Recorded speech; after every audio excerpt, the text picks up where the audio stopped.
Hired to restore a billionaire's estate, she realized his family destroyed her. Hello, viewer. Thanks for joining us. Leave a like and share your thoughts in that comments, along with the city you're watching from. And now, let's continue with the story. The live oaks told her before the house did.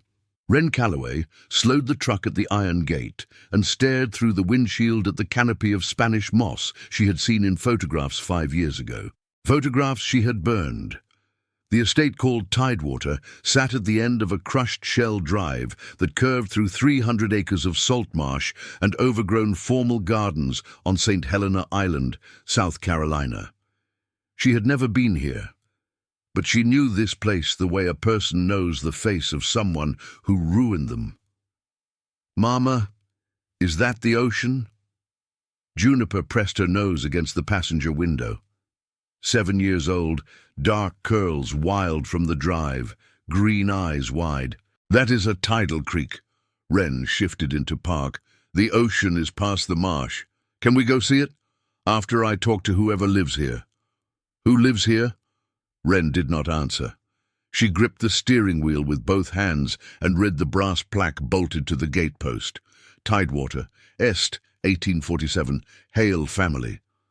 5 years ago, a team of lawyers bearing that name had taken everything she had built, her design firm, her client list, her professional reputation. They had forged her signature on transfer documents while her husband held the pen, and now someone from this family had offered her $120,000 to restore their gardens. She had accepted the commission anonymously. She had needed the money. Juniper's asthma medication cost $1,500 every month, and the stack of bills on the kitchen table in Mount Pleasant had grown past what pride could carry.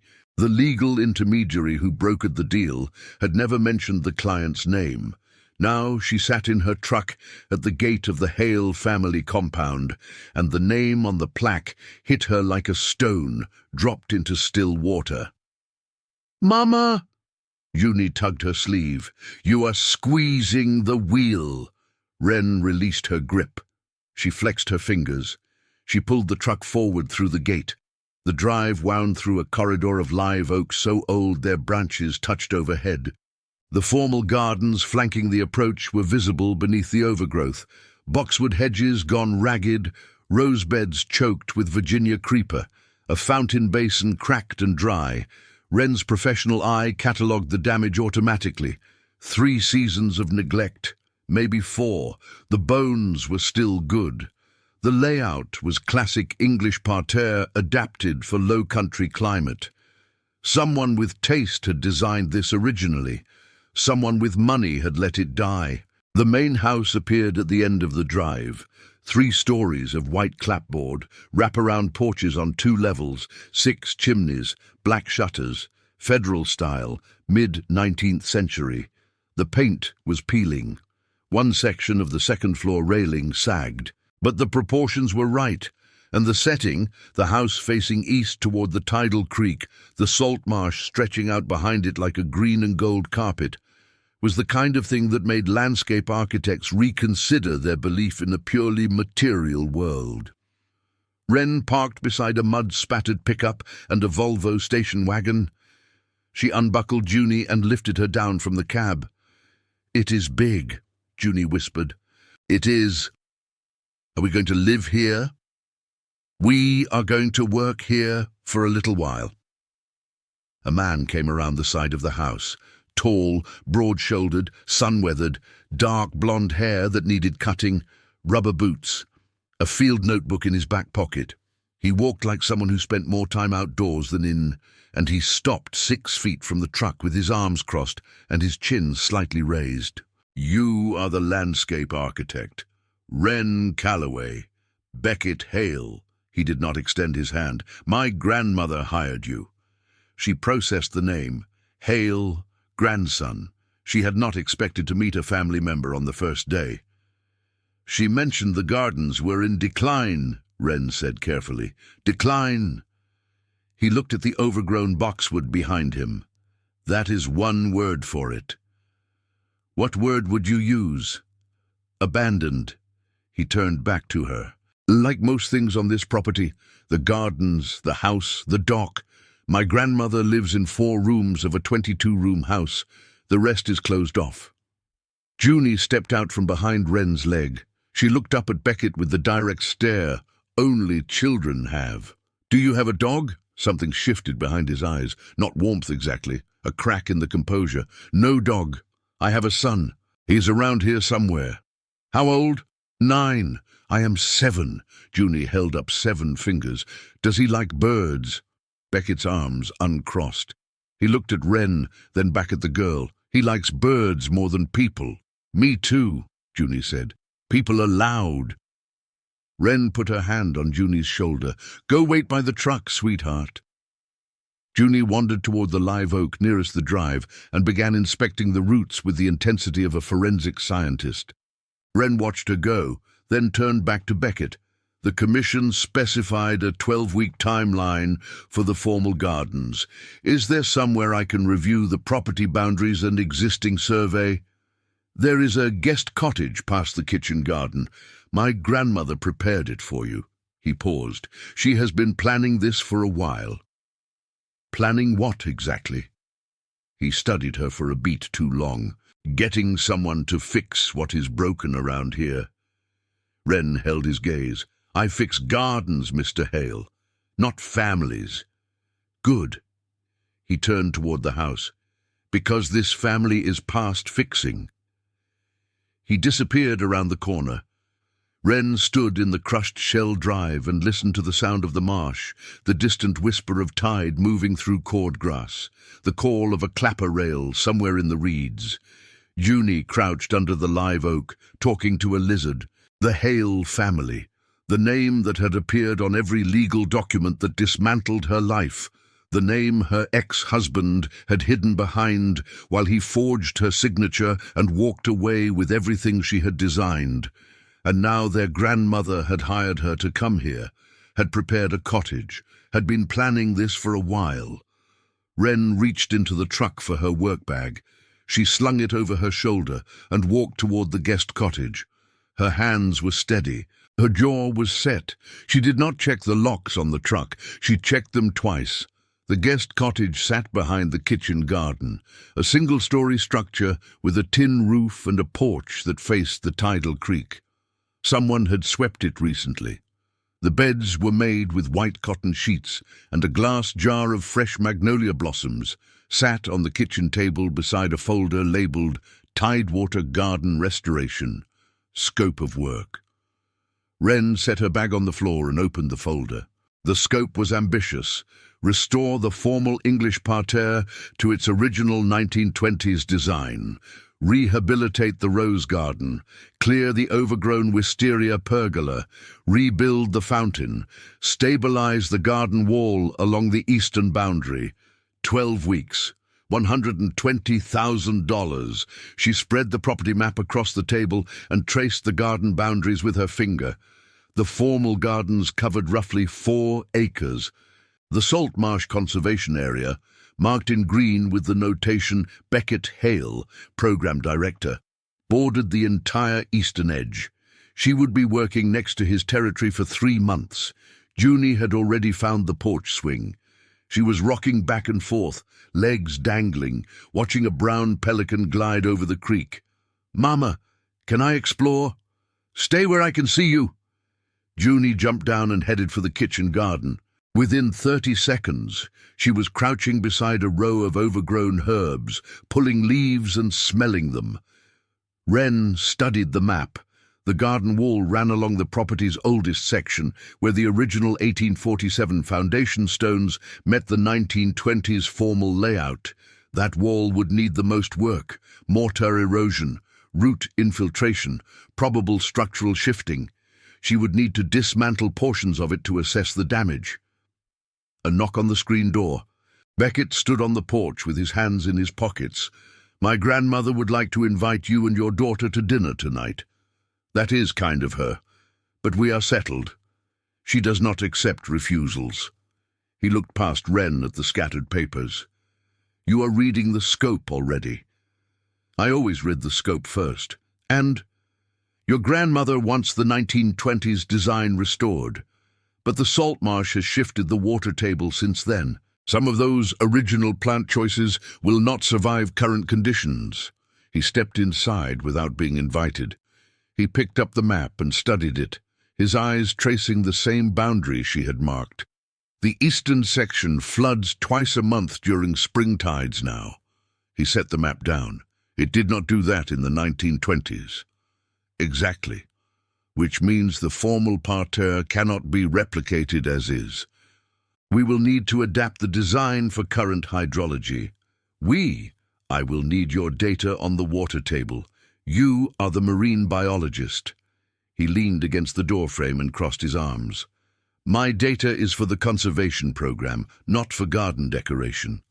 Garden design, she held his gaze, not decoration. Is there a difference? About 60 credit hours and a professional license. She folded the map. I will be at dinner. 6 o'clock. 6:30. He pushed off the doorframe. And bring an appetite. Grandmother cooks like she is feeding a crew. He left. Wren stood in the kitchen and listened to his boots on the shell path. He was territorial, protective of his marsh program, skeptical of her presence, and he had no idea who she really was or what his family had done to her. Outside, Junie had been joined by a boy, lanky, dark blonde like his father, serious expression. He was crouching beside her at the herb bed, pointing at something in the soil. He held a field notebook in his left hand and a stub of pencil in his right. That is not basil, the boy said. That is lemon balm. You can tell by the square stem. How do you know? I know all the plants. He wrote something in the notebook. I am Theo. I am Junie. Do you go to school here? Sometimes. My dad teaches me some things. I do the rest online. He paused. Do you want to see the birds at the dock? Junie looked at Wren through the screen door. Wren nodded. The two children walked toward the tidal creek, Theo a full head taller, Junie matching his stride with determined little steps. She reached for his hand without thinking. He stiffened, then he did not pull away. Wren turned back to the scope of work. She pulled out her phone and photographed every page. Then she photographed the property map. Then she photographed the folder cover with the Hale family crest embossed in gold. She photographed everything.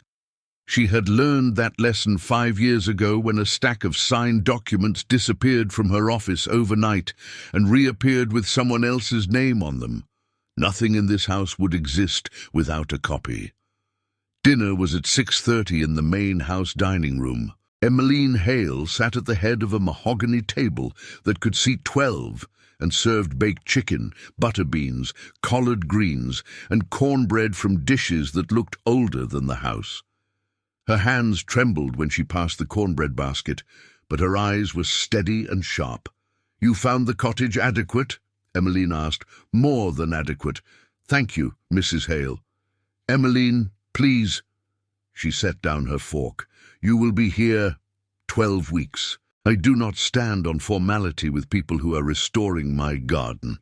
Beckett sat at the opposite end of the table, Theo beside him. Junie had positioned herself next to Theo and was asking him questions about every dish. What is this green stuff? Collard greens. Do you like them? No. Theo cut a piece of chicken. But Grandma M says I have to eat them. My mama makes me eat broccoli. It is the same thing. Beckett caught Wren's eye across the table. Something flickered there, not hostility, something closer to recognition. Two single parents at a long table, watching their children figure out dinner. Wren looked away first. I notice the garden wall along the eastern boundary is in significant disrepair, she said to Emmeline. I will need to assess the interior structure. Some of those stones may need to come down before they can go back up.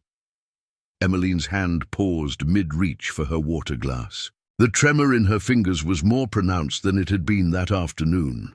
The wall, she set her hand in her lap. Yes, I expected you would find your way there. Is there something about that wall I should know? Emmeline picked up her water glass. She took a slow sip. She set it down. "Every garden has its secrets, dear." She smiled, but it did not reach her eyes. "Some of them are just buried deeper than others." Beckett watched his grandmother with an expression Wren could not read. She filed it away and reached for the cornbread. Tomorrow she would start with the wall. 3 days into the restoration, Wren had cleared the wisteria pergola down to its original cedar frame and discovered that half the garden wall's mortar had turned to powder. She stood at the eastern boundary with her clipboard, photographing the damage, every crack, every shifted stone, every gap where root systems had pushed through over decades of neglect. The wall stretched 200 feet along the edge of the formal garden, separating it from the marsh, built from local tabby, a low-country mix of oyster shell, lime, sand and water. It had survived nearly 2 centuries, but the last 20 years had been unkind.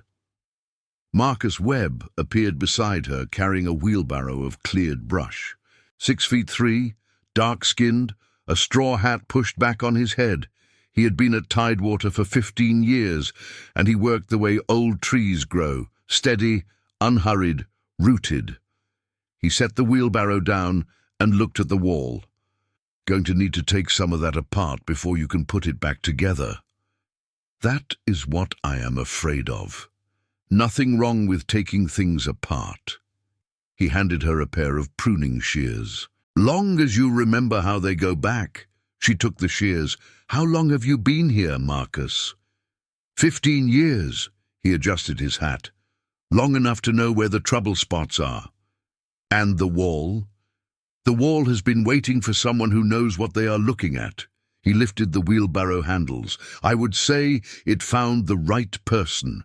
He moved on before she could ask what he meant by that. That afternoon, Emmeline sent word through Marcus that she would like Wren to join her for tea on the side porch. Wren almost declined.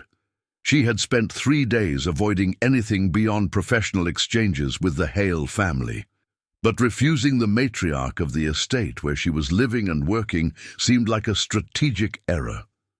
The side porch overlooked the kitchen garden and the creek beyond. Emmeline sat in a wicker chair with a tea service arranged on a low table, china cups, a silver pot, a plate of shortbread. She wore a linen blouse and a strand of pearls. Her cane leaned against the chair. "Sit down, dear." Emmeline poured without waiting for an answer. "Milk? Sugar?" "Neither." "Thank you." Emmeline handed her a cup. Wren took it and froze. The cup was ivory porcelain with a gold rim. On the side, hand-painted in delicate script, was a monogram, W.E.M. Wren Elise Marshall, her maiden name, before she was Calloway. "That is a lovely pattern," Wren said carefully, setting the cup on the table. "My mother's set." Emmeline's hands trembled as she lifted her own cup. She had it commissioned in 1962. The monogram was hers, of course, Winifred Elaine Mitchell. The initials matched by coincidence, or they did not. Wren could not tell, and that uncertainty sat in her chest like a held breath. "You have done remarkable work in 3 days," Emmeline said. "The pergola looks as it did when I was a young bride. The cedar is good quality. It held up. Good bones last." Emmeline set down her cup. "Tell me about your work before this commission, your previous projects." Wren's jaw tightened. "I run a small residential design practice out of Mount Pleasant. Before that, I studied at the Coastal Carolina Horticultural Institute. And before that..." The question was a fishing line. Wren recognized the technique. The same Socratic peeling her college professors had used, each question stripping one more layer. "Before that is not relevant to the garden restoration, Mrs. Hale." "Emmeline! Emmeline!" Wren met her gaze. "I am here to restore your gardens. My history before that is my own." Emmeline studied her for a long moment. The tremor in her hands stilled. When she spoke, her voice was different, quieter, more deliberate. "I want you to know something, Wren." She folded her hands in her lap. "I did not hire you because you were the most qualified landscape architect I could find, though you are. Then why? Because some debts cannot be paid with money." Emmeline looked out at the garden. "And some gardens need to be restored by the person who understands what it costs when something beautiful is taken from you." The marsh wind carried the smell of salt and pluff mud across the porch. A mockingbird sang from the magnolia tree at the corner of the house. Wren sat perfectly still. "I do not know what you mean by that," she said. "I think you do." Emmeline picked up her cup again. "But I will not press. There is time." She changed the subject to the fountain, whether the basin could be repaired or would need replacement. They talked about drainage patterns and planting schedules for 40 minutes. Professional measured, two women discussing soil and stone, while something much larger sat between them. Unspoken, when Wren returned to the guest cottage, Uni was at the kitchen table, drawing a picture of a marsh bird. Theo sat across from her, labelling the drawing with the proper species name in careful block letters: tricoloured heron, Egretta tricolor. "Mr. Beckett let us use the binoculars," Junie said without looking up. "We saw 7 different kinds." 8, Theo corrected. "The night heron counts." The night heron was sleeping. Sleeping still counts. Wren set her bag on the counter and washed her hands. Through the window she could see the garden wall, the stones dark with age, the mortar crumbling in the late afternoon light. Somewhere behind those stones, Emmeline Hale was sitting on her porch with a teacup bearing initials that might mean nothing and might mean everything. Some debts cannot be paid with money. Wren dried her hands and reached for her phone. She pulled up the contract she had signed with the legal intermediary and read it again, line by line, looking for anything she had missed. A name, a clause, a connection. She found nothing. But the woman on the porch knew something, and whatever it was, she had chosen not to say it yet. Wren set down the phone. She looked at the 2 children bent over the drawing, their heads nearly touching. She looked at the garden wall through the window. She would start on that wall tomorrow, stone by stone. The call came on a Thursday evening, while Wren was cataloguing the rose garden's surviving rootstock. Her phone buzzed in her back pocket. She glanced at the screen. Derek Calloway. She had not spoken to her ex-husband in 14 months. The last conversation had been about Junie's insurance coverage, and it had lasted 90 seconds. She stepped behind the pergola and answered, "Hello, Derek.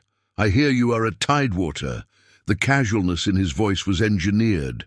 She recognized the tone, the same one he used in depositions. Conversational, controlled, designed to make the other person think nothing important was happening. "Where did you hear that?" "I handle the Hale Family Trust. Every significant expenditure crosses my desk. A $120,000 garden restoration contract is significant. Then you know I was hired through a legal intermediary. I did not know it was a Hale property when I accepted. And yet you stayed." She pressed her thumbnail into her palm. "The contract is binding. Contracts can be renegotiated. Is that a threat?" "It is legal advice." His voice dropped half a register. "Be very careful, Wren. That family is my client, my territory. Whatever you think you are doing there, it will not change what happened. I am restoring a garden, Derek. That is all." "Good. Keep it that way." The line went dead. Wren stared at the phone. Her hand was not shaking, but her jaw was clenched so tight, her teeth hurt. She pocketed the phone and walked back to the rose bed. She knelt in the dirt and started pulling dead canes with more force than the task required. Beckett found her an hour later, still in the rose bed, dirt to her elbows, the pile of dead wood beside her growing. "My grandmother said you skipped dinner." "I ate at the cottage." "You did not eat at the cottage." "I checked." He leaned against the pergola column. "Theo made you a plate. It is in the kitchen." That was kind of him. He is 9. He does not understand the concept of kind yet. He just thought you looked hungry at lunch. Wren sat back on her heels and wiped her forehead with her wrist. The light was fading. The marsh behind the wall was turning from gold to purple as the sun settled into the mainland horizon. Herons were lifting off the creek, dark shapes against the orange sky. "The golden hour," Beckett said, following her gaze. "Every evening, the birds head for the rookery on Hunting Island.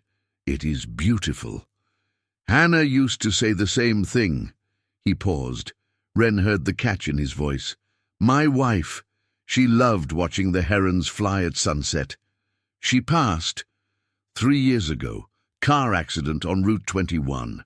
He said it the way people say things they have practiced saying, flat, rehearsed, the words worn smooth by repetition. Wren did not offer condolences. She had received enough empty condolences after her own life fell apart to know they meant nothing. Instead, she pulled another dead cane from the rosebed and set it on the pile. How old was Theo? 6. Beckett picked up a piece of the dead wood and turned it in his hands. He stopped talking for 2 months after, would not say a word to anyone. Then one morning he walked into the marsh with his notebook and started writing down the names of birds. He has not stopped since. "Junie has asthma." Wren was not sure why she said it. "Severe. She was in the hospital twice last year. Both times I was working and had to leave a client's project half-finished." "And you do it alone?" "I do everything alone." He tossed the piece of wood onto the pile. "That sounds exhausting." "It is efficient. Those are not the same thing. For a marine biologist, you have a lot of opinions about my work habits. For a landscape architect, you do a lot of gardening after dark." He tilted his head toward the fading light. "Most people stop when they cannot see the thorns.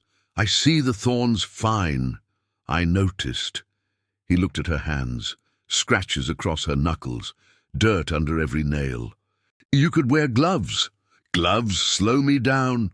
So does a tetanus shot." She stood up and brushed the dirt from her knees. He was still leaning against the column, arms not crossed for once, watching her with an expression she could not categorize. Not pity, not judgment, something quieter. "Mr. Hale." "Beckett." She hesitated. "Beckett, I appreciate the dinner plate. I will eat it. There is also pie. Emmeline made pecan pie this afternoon. She bakes when she's thinking about something. What is she thinking about? I have been asking that question for 3 years. He pushed off the column. "If you figure it out, let me know." He walked toward the main house. Wren watched him go. The herons were gone now, the sky dimming to slate and violet over the marsh. She gathered her tools and headed for the cottage. Junie was asleep on the couch, curled around a pillow with one arm hanging off the edge. Her inhaler sat on the coffee table beside a drawing of 2 children standing in tall grass. One had dark curly hair, the other held a notebook. Wren covered her with a blanket and went to the kitchen. The plate Theo had made was wrapped in foil on the counter. Chicken, butter beans, a slice of cornbread. Beside it, on a separate plate covered in wax paper, a piece of pecan pie with a note in careful block letters. "For Miss Wren, from Theo." She sat at the kitchen table and ate every bite. Through the window, the garden wall was a dark line against the marsh. Somewhere behind those stones, Emmeline Hale was baking pies and asking questions she already knew the answers to. Somewhere in Charleston, Derek Calloway was making phone calls to protect a territory built on stolen ground. And somewhere in between, Wren was sitting in a borrowed cottage, eating pie made by a 9-year-old boy who had stopped talking after his mother died and found his voice by naming birds. She washed the plates, she checked the door locks, she checked them again. Then she sat on the porch in the dark and listened to the marsh until the tide turned. The wall revealed its secrets, the way old structures always do, one stone at a time. Wren had been working the eastern section for 4 days, carefully removing the outer course of tabby blocks where root infiltration had destabilized the mortar. Each stone she pulled was photographed, numbered, and catalogued. She had learned in school that restoration was not about making something new. It was about understanding what had been there before and giving it back. Beckett showed up on the 4th morning with a wheelbarrow and a thermos. "I brought coffee," he set the thermos on the wall cap, "and my water table data." "You changed your mind about sharing." "My grandmother said if I did not help you with the hydrology, she would reassign my research funding to the garden budget." He handed her a manila folder. She was not joking. Wren opened the folder. Tidal charts, groundwater readings, seasonal flooding maps, 3 years of data, meticulously organized. "This is excellent work," she said. "Do not sound so surprised." "I am not surprised by the data. I am surprised you brought it willingly." "Define willingly." He pulled on a pair of work gloves. "Which stones are we moving?" They worked side by side for 2 hours. Beckett was stronger than she expected. He lifted tabby blocks that weighed 70 pounds with the ease of someone who hauled research equipment through salt marshes for a living. She directed the placement. He executed. "You are particular," he said, after she made him reposition the same stone 3 times. "That stone has a stress fracture on the lower face. If you set it with the fracture bearing weight, it will split within 2 winters. He turned the stone and looked. "I do not see it." She took his hand and guided his fingers to a hairline crack running diagonally across the face. "There." He did not pull his hand away immediately. She did not release it immediately. The crack was real. The moment lasted 2 seconds longer than it needed to. "I see it," he said quietly.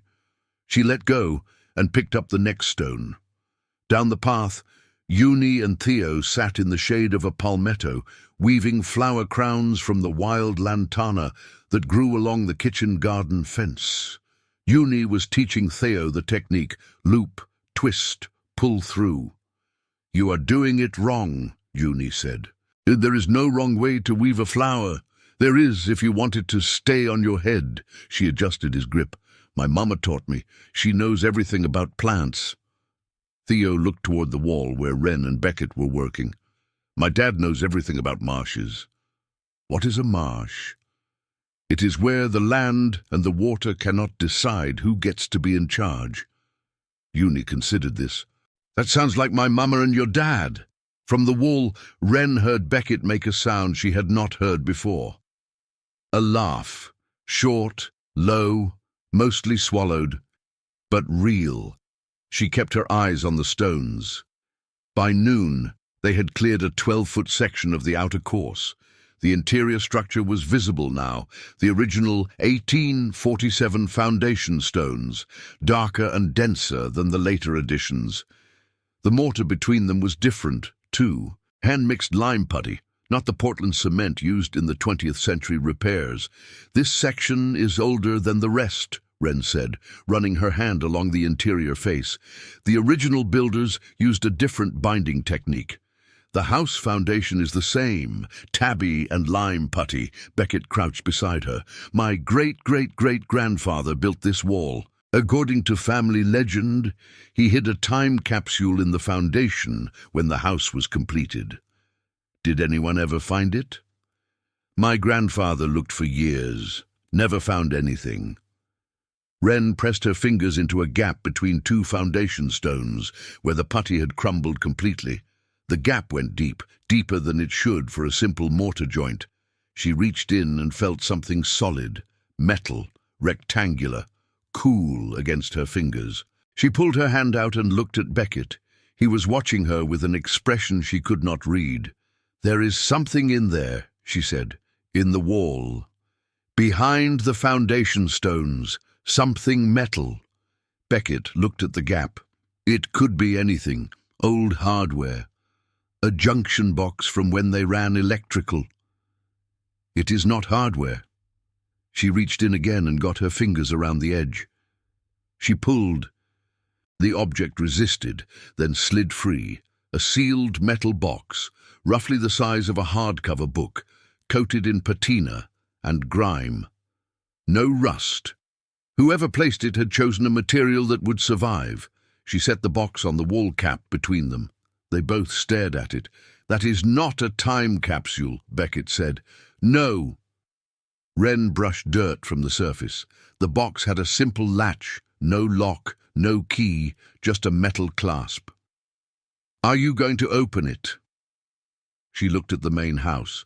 Through the second-floor window, she could see the silhouette of Emmeline, watching from her chair. "Not here." Wren slid the box into her work bag. "Not yet." "Why not?" "Because I need to think about why someone hid a metal box in a wall that your family has owned for nearly 200 years. She zipped the bag. "And why your grandmother has been watching us from that window for the last hour." Beckett looked up at the house. The silhouette in the window did not move. "She watches everything," he said. "I have noticed." They gathered their tools in silence. Beckett returned the wheelbarrow to the shed. Wren walked to the cottage with the work bag pressed against her side. Inside, she set the bag on the kitchen table. Uni was asleep on the couch, a flower crown still lopsided on her curls. Wren locked the door. She checked the windows. She opened the bag and took out the box. The metal was cool under her fingers. She ran her thumb along the clasp. Her heart was beating harder than it should for a woman opening a box. But she had opened a box like this before. 5 years ago, in Derek's office. The box that contained the transfer documents with her forged signature. Some boxes change everything when you open them. She set the box on the table. She did not open it. Not tonight. Wren opened the box at 5 in the morning, before Uni woke. She sat at the kitchen table with a cup of black tea and the metal box in front of her. The clasp gave way with a click that sounded louder than it should in the quiet cottage.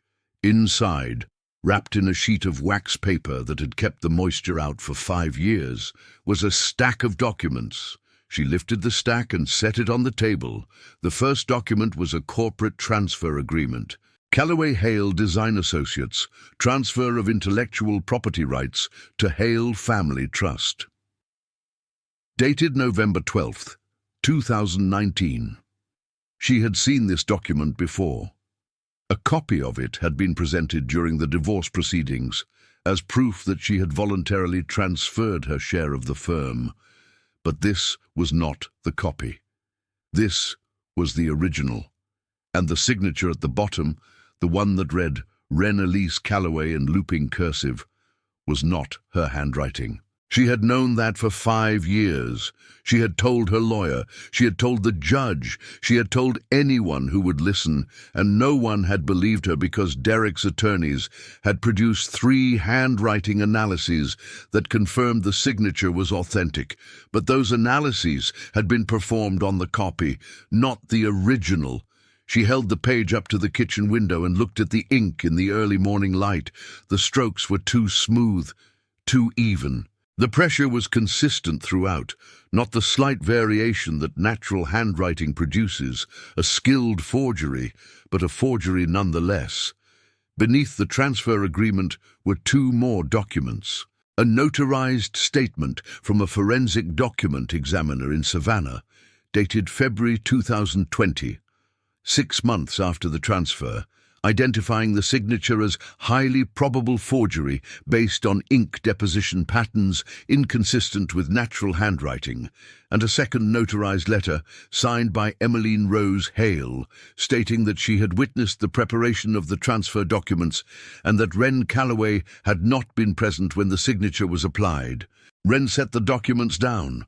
Her hands were shaking, not from fear, from the specific bone-deep recognition that the proof she had needed for 5 years had been hidden in a garden wall on the estate of the family that stole from her.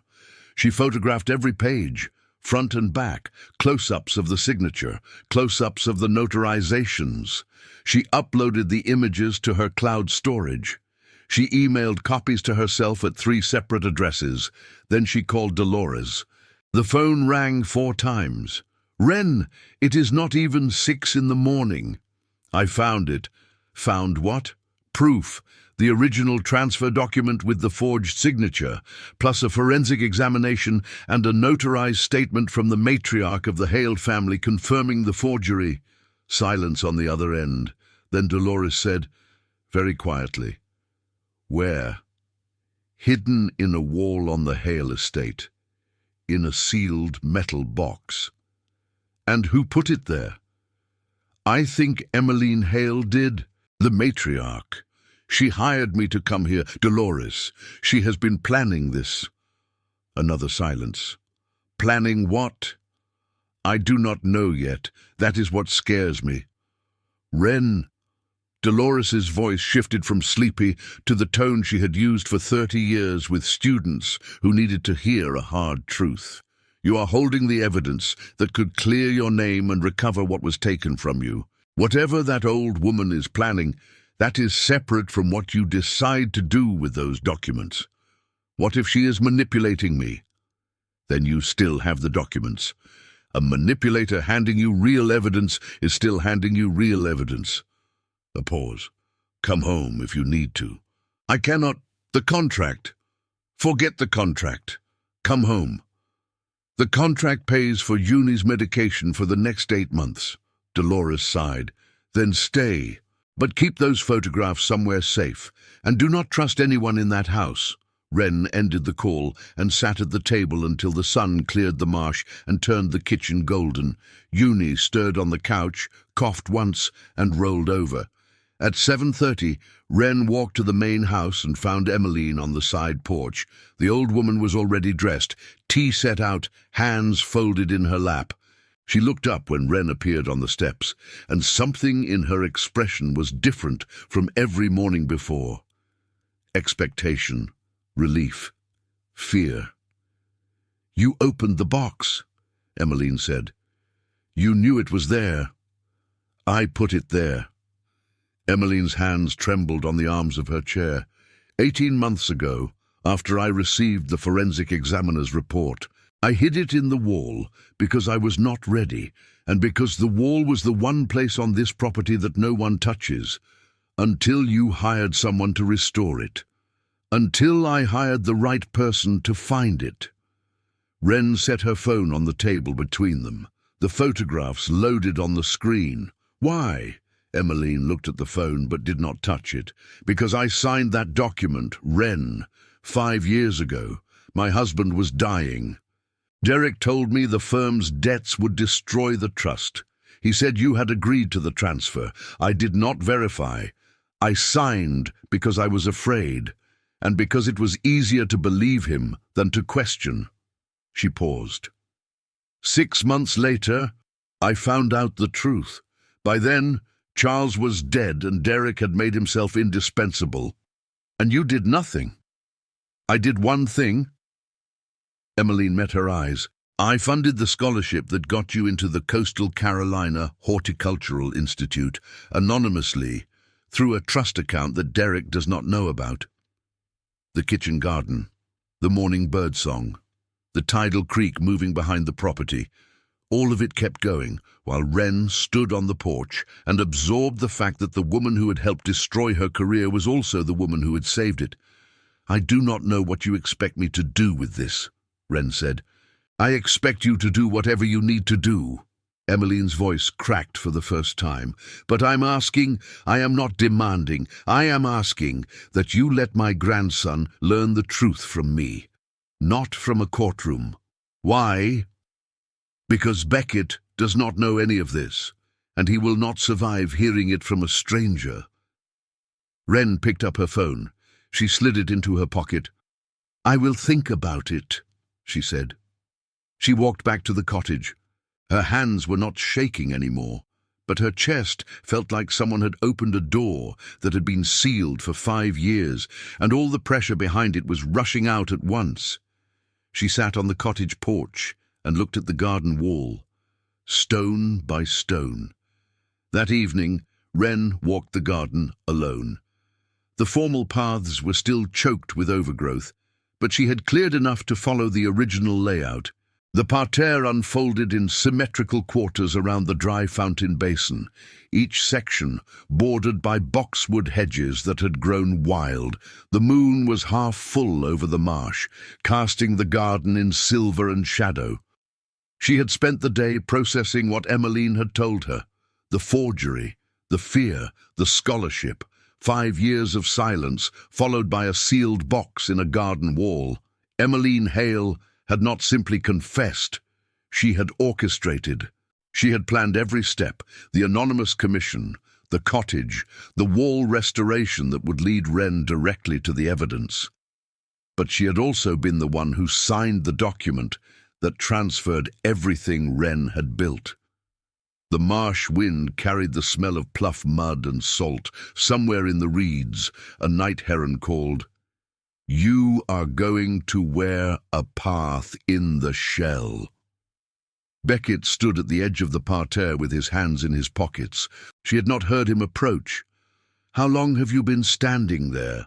Long enough to watch you walk the same route 3 times. He came closer. "My grandmother told me you found something in the wall." Wren stopped. "What exactly did she tell you?" "That you found historical artifacts related to the property. She asked me to give you access to the estate archive in case there were related documents." He studied her face. "That is not what you actually found, is it?" "I found what your grandmother put there for me to find." "Which was?" Wren looked at him in the moonlight. 38 years old, widowed, raising a son alone on an estate he had returned to out of duty and grief. He had no idea that his family's wealth included stolen intellectual property. He had no idea that the woman standing in front of him was the person his grandmother had wronged. "I am not ready to tell you that yet," she said. He was quiet for a long time. The silence was his tell. She had learned that about him. When something mattered, Beckett Hale went still. "Is it something that will hurt my grandmother?" "It is something that already has." He nodded slowly. "And me?" "That depends on what you decide to do with it." He looked at the garden wall, dark and solid against the marsh. "I have spent 3 years on this property trying to hold things together. The conservation program, Theo's schooling, my grandmother's health. I do not have room for another thing that falls apart. Neither do I." They stood in the garden, 5 feet apart, the fountain basin between them. The night heron called again from the marsh. "I'm going to stay," Wren said. "I accepted the commission and I will complete it. But I need you to understand that this is not simple. What I found in that wall changes things." "Changes things how?" "I do not know yet. That is the honest answer." Beckett took 1 step closer. "I do not trust easily, Wren. My wife died 3 years ago, and I have built a life for my son on the assumption that this place is solid. If whatever you found threatens that, then you deserve to know. And you will. When I have figured out the right way to tell you." His jaw tightened. Then he nodded. "Once, earlier today, before dinner, Theo asked me something." Beckett rubbed the back of his neck. "He asked if Uni could stay over at the main house tonight. A sleepover." "A sleepover? He has never asked for one before. Not once in 3 years." Wren said nothing. "I said yes. They are both asleep in the guest room. Your daughter has a nightlight and 3 of Theo's field guides. She does not need a nightlight. She asked for one." "Theo found the one Hannah kept in the hallway closet." He cleared his throat. "He has not touched anything of Hannah's since she died. Tonight, he went straight to the closet and pulled it out. Something loosened in Wren's chest. Not safety, not trust, something smaller. The recognition that her daughter was being cared for by someone other than herself, and that it was all right. "Thank you," she said. "Do not thank me. Theo has never invited anyone to sleep over. He does not know how to be around other children." Beckett paused. "She is good for him. He is good for her. The silence between them shifted, no longer guarded, not warm, exactly, but possible. "Good night, Wren." "Good night, Beckett." He walked toward the main house. She watched until his silhouette disappeared behind the live oaks. She stayed in the garden for another hour.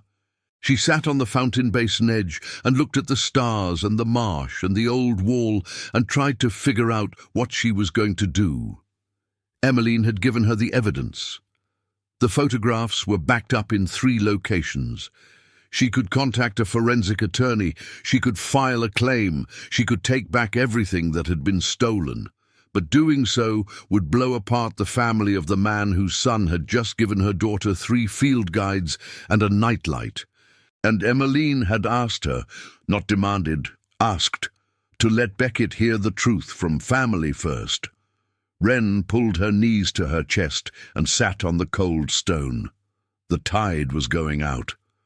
The marsh drained slowly, revealing the oyster beds and the mudflats that had been underwater an hour ago.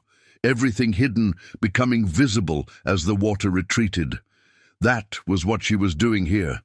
The water was going out, and the things buried underneath were starting to show. She would stay. She would complete the garden, and she would find a way to tell Beckett the truth without destroying the only thing that was making Junie happy for the first time in years. She stood up, brushed the grit from her palms, and walked back to the cottage along the shell path.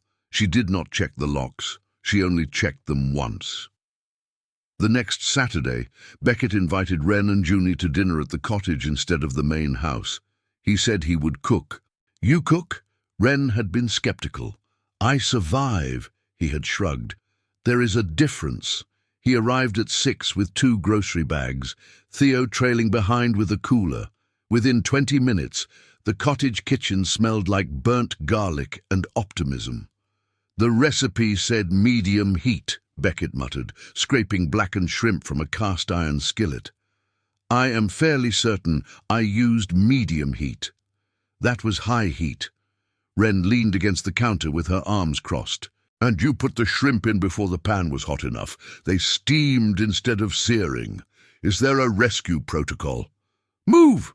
She nudged him aside with her hip and took the spatula. "Start the rice. You can boil water, right? I have a PhD in marine biology. I think I can manage water." "That remains to be seen." Theo and Junie sat at the kitchen table, watching the adults with the focused attention of anthropologists observing a strange species. "They are arguing," Junie whispered. "They always argue," Theo whispered back, "but they are smiling." Wren caught the exchange and looked away before Beckett could see her expression. She salvaged the shrimp, added butter and lemon, tossed in fresh herbs from the kitchen garden, the same herbs Junie and Theo had identified on their first day. The dish came together in 10 minutes. They ate at the small kitchen table, 4 people in a space designed for 2. Knees bumped under the table. Beckett passed the salad and their fingers brushed across the bowl. Neither of them mentioned it. "Mr. Beckett," Junie said, her mouth full of rice, "do you know that my mama can identify 300 different plants by their leaves?" "I did not know that." "She taught me 27 so far." Junie held up her fingers. "But I forget the Latin names." "The Latin names are the easy part." Beckett glanced at Wren. "The hard part is remembering which ones will survive the wrong soil." Their eyes held for 2 seconds too long. "Did your wife cook?" Wren asked. She was not sure why. It was the kind of question she normally would not ask. Beckett set his fork down. "Hannah made the best banana bread in Beaufort County. She used to leave loaves on the neighbors' porches without telling them. People still talk about it. That is a good way to be remembered." "It is." He picked his fork back up. "She would have liked you. She had a thing for people who do not back down." The table went quiet for a moment. Not awkward. Settled. "Theo, tell Miss Wren about the nest you found," Beckett said. "We found a painted bunting nest in the wax myrtle near the dock." Theo pulled out his field notebook. Male painted buntings have 7 distinct color regions. This one had an unusual blue-green gradient on the head that does not match the standard field guide description. Did you photograph it? Theo nodded. 37 photographs, from 6 angles. He takes after someone, Wren said. Unfortunately. Beckett cleared the plates. I photograph everything too. Occupational hazard. After dinner, the children went to the porch to count fireflies. Wren washed dishes. Beckett dried. They worked in a rhythm that neither of them had planned. She rinsed, he dried, she stacked. The kitchen was small enough that they were constantly adjusting around each other, shoulder near shoulder, the brush of a sleeve. Can I ask you something? Beckett set a plate in the cabinet. You can ask. Something happened to you here, did it not? Before me, before this restoration. She turned off the water. What makes you say that? You photograph everything. Every document, every page, every receipt. You back up your files to 3 separate locations. You check the locks at night. He picked up the next plate. Those are not the habits of someone who trusts the world. She dried her hands on a dish towel. You are observant. I study animal behavior for a living.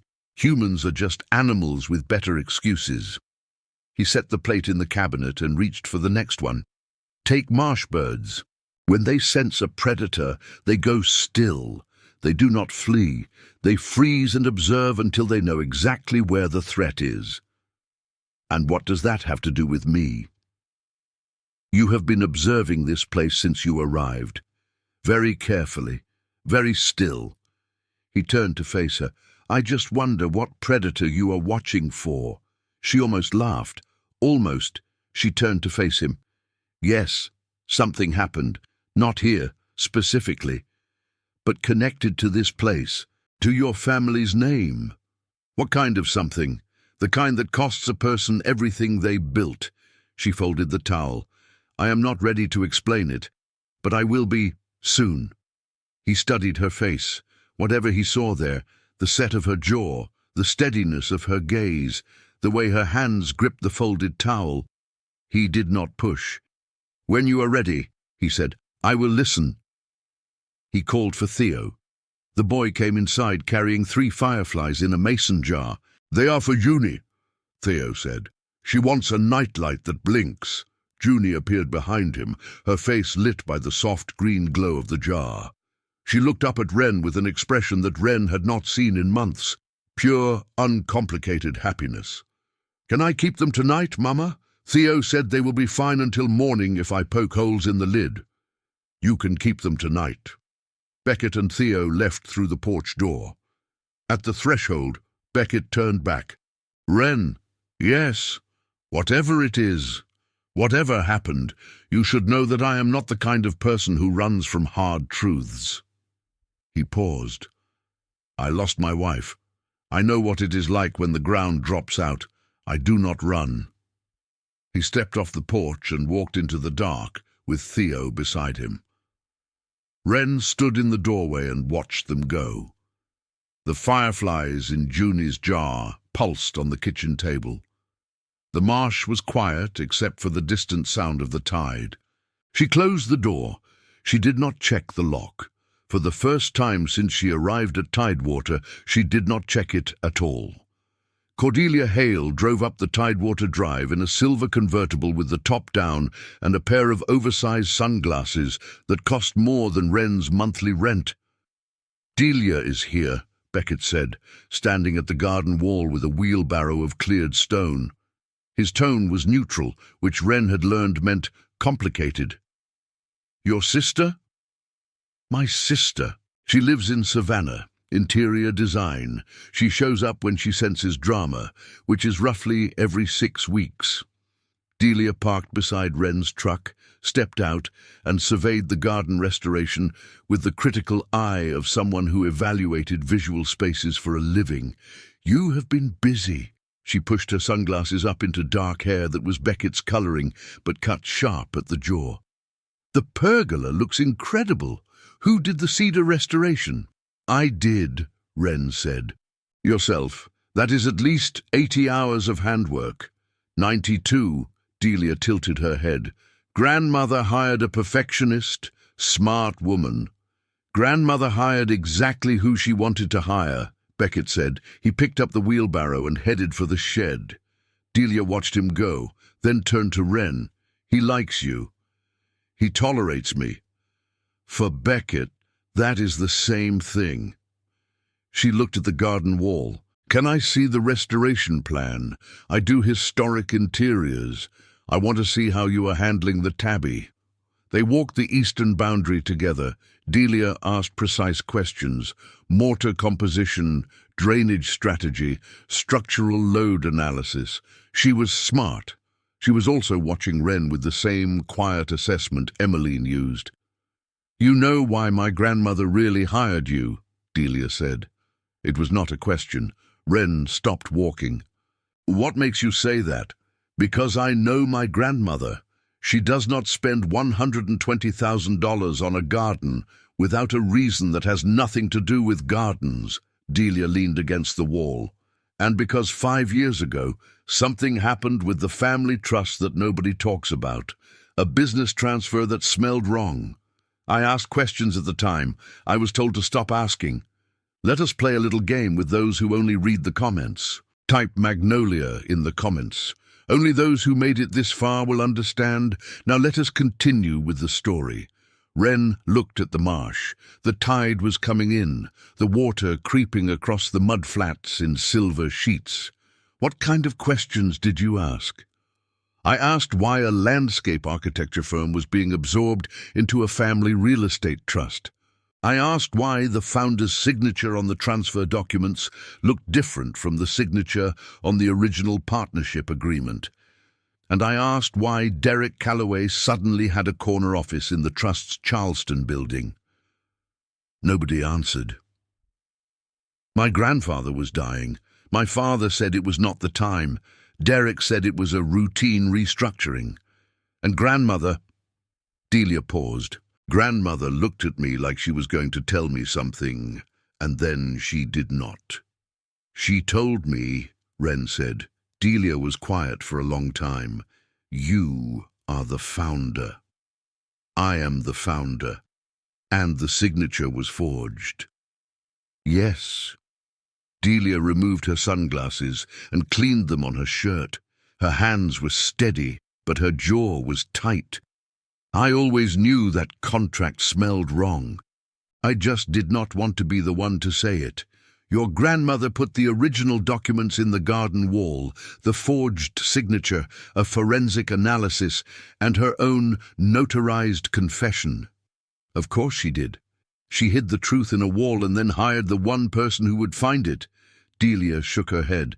That is the most Emmeline Hale thing I have ever heard. She asked me to let Beckett hear it from family first. Beckett does not know. Nobody told him. He was in Costa Rica when it happened. He was told I sold voluntarily. Delia put her sunglasses back on. I am going to need a drink before I process this. She straightened up. What do you need from me? I need someone in this family who is not afraid of the truth. You found her. She started walking back toward the house. I will talk to grandmother, and I will not say a word to Beckett until you are ready. Thank you. Do not thank me. She stopped and looked back. Thank me after we fix this. Thanking me now is premature optimism. One more thing, Wren called after her. Your brother asked me what I found in the wall. I told him I was not ready to say. Delia turned around. And he said he would wait. He said he does not run from hard truths. He does not, Delia smiled, but it was thin. But he has never had to face a hard truth that came from inside this family. The ones he has survived all came from outside. Hannah's death, the isolation, raising Theo alone. Those are tragedies. This is betrayal. That is a different species entirely. You think he cannot handle it? I think he can handle anything. I think the question is whether this family deserves a man who handles this much. She slid her sunglasses on. "I will be in the guest room for the week. If you need me, knock twice. If it is Derek, I will pretend I'm asleep." She walked toward the house. Her heels clicked on the shell path like punctuation marks at the end of a sentence that had not been finished. That night, Wren's phone buzzed while she was reading Junior Bedtime Story, a text from an unknown number. "Arriving Tidewater Thursday for quarterly trust review. We should discuss the garden contract in person. D.C. Derek Calloway, coming here." To the estate where his forged documents were hidden in a wall. Wren set the phone face down on the nightstand. Uni looked up from the pillow. "Mama, who texted?" "Nobody important." "You made the face." "What face?" "The face you make when you are thinking about something hard and you do not want me to see." Wren smoothed Uni's curls. "Go to sleep, sweetheart." "Is it about the garden?" "Everything here is about the garden." Junie closed her eyes. Wren sat on the edge of the bed and listened to her daughter's breathing slow. Through the cottage window, the garden wall was invisible in the dark, but she could feel it, the weight of what was hidden there, and the weight of what was coming. Derek would be here in 4 days, and he did not know she had the evidence. Derek Calloway arrived at Tidewater on Thursday at 11 in the morning, driving a black sedan that looked like it had been detailed that morning.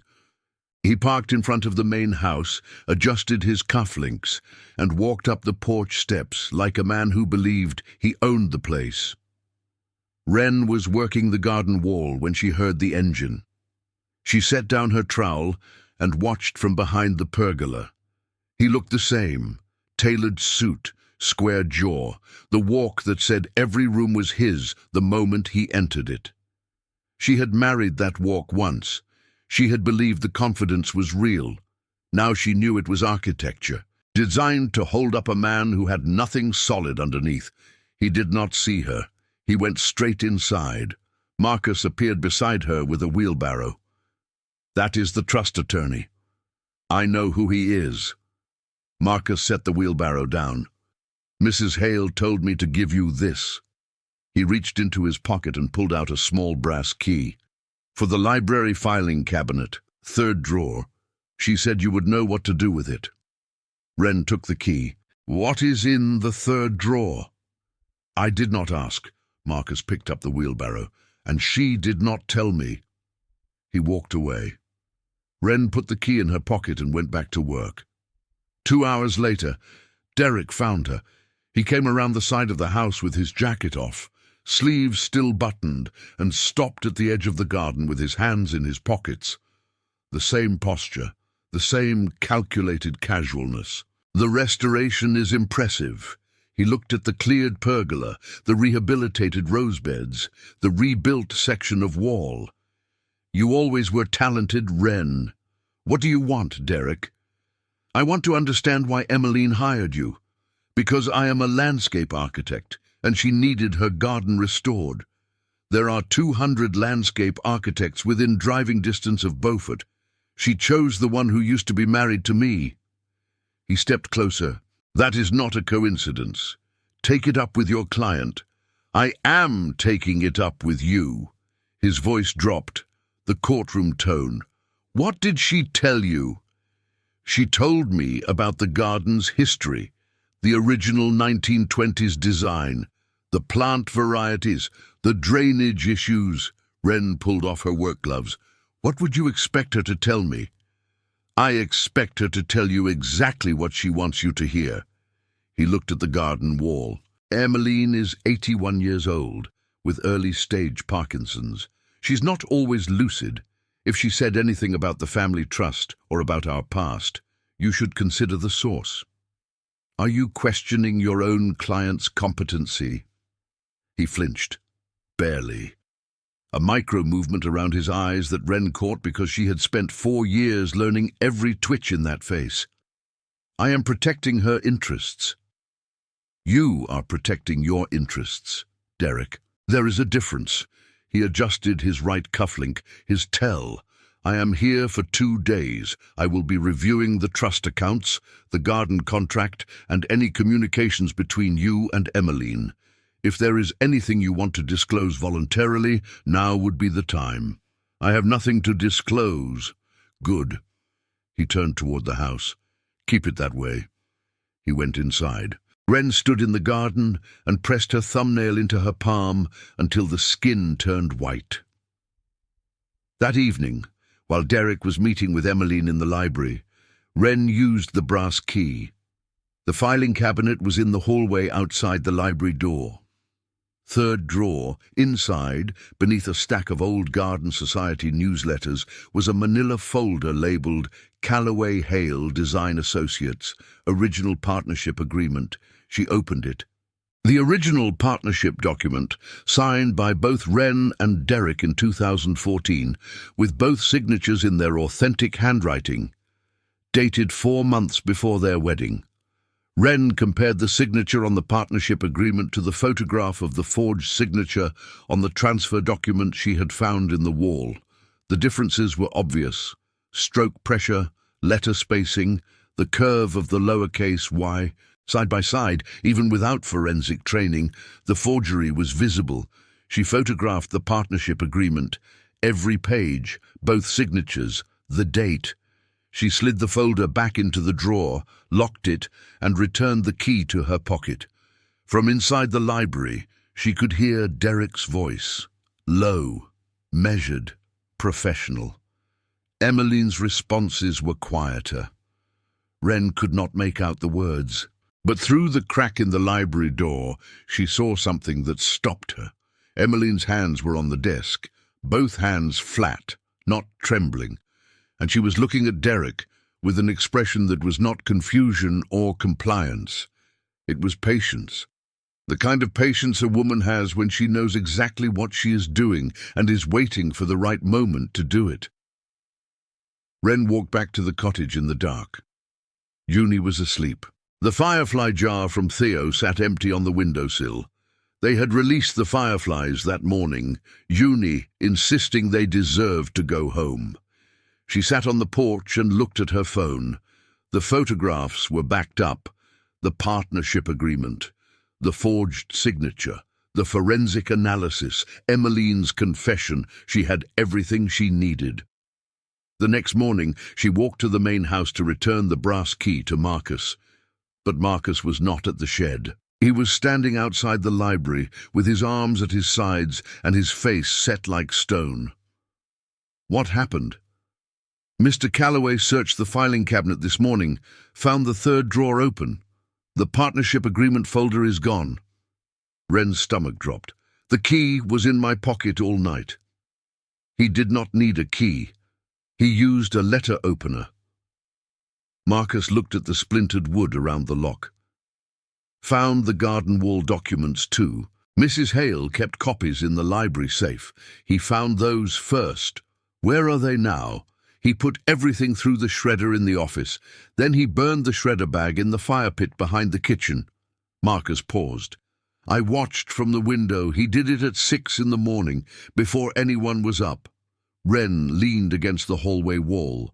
The original forged contract, the forensic analysis, Emmeline's handwritten confession, the partnership agreement she had photographed just 12 hours ago, all destroyed.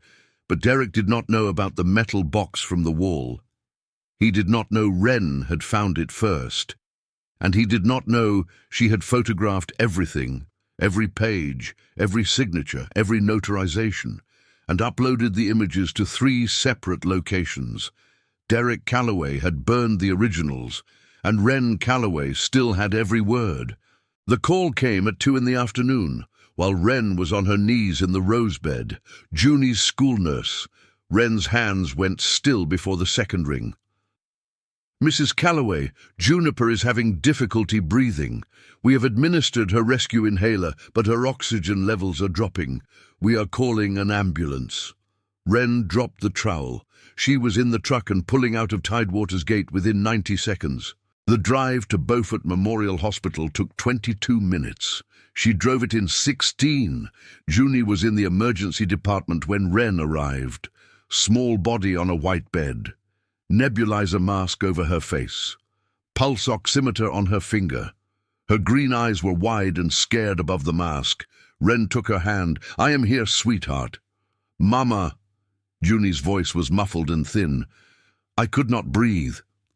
"I know. The medicine is going to help."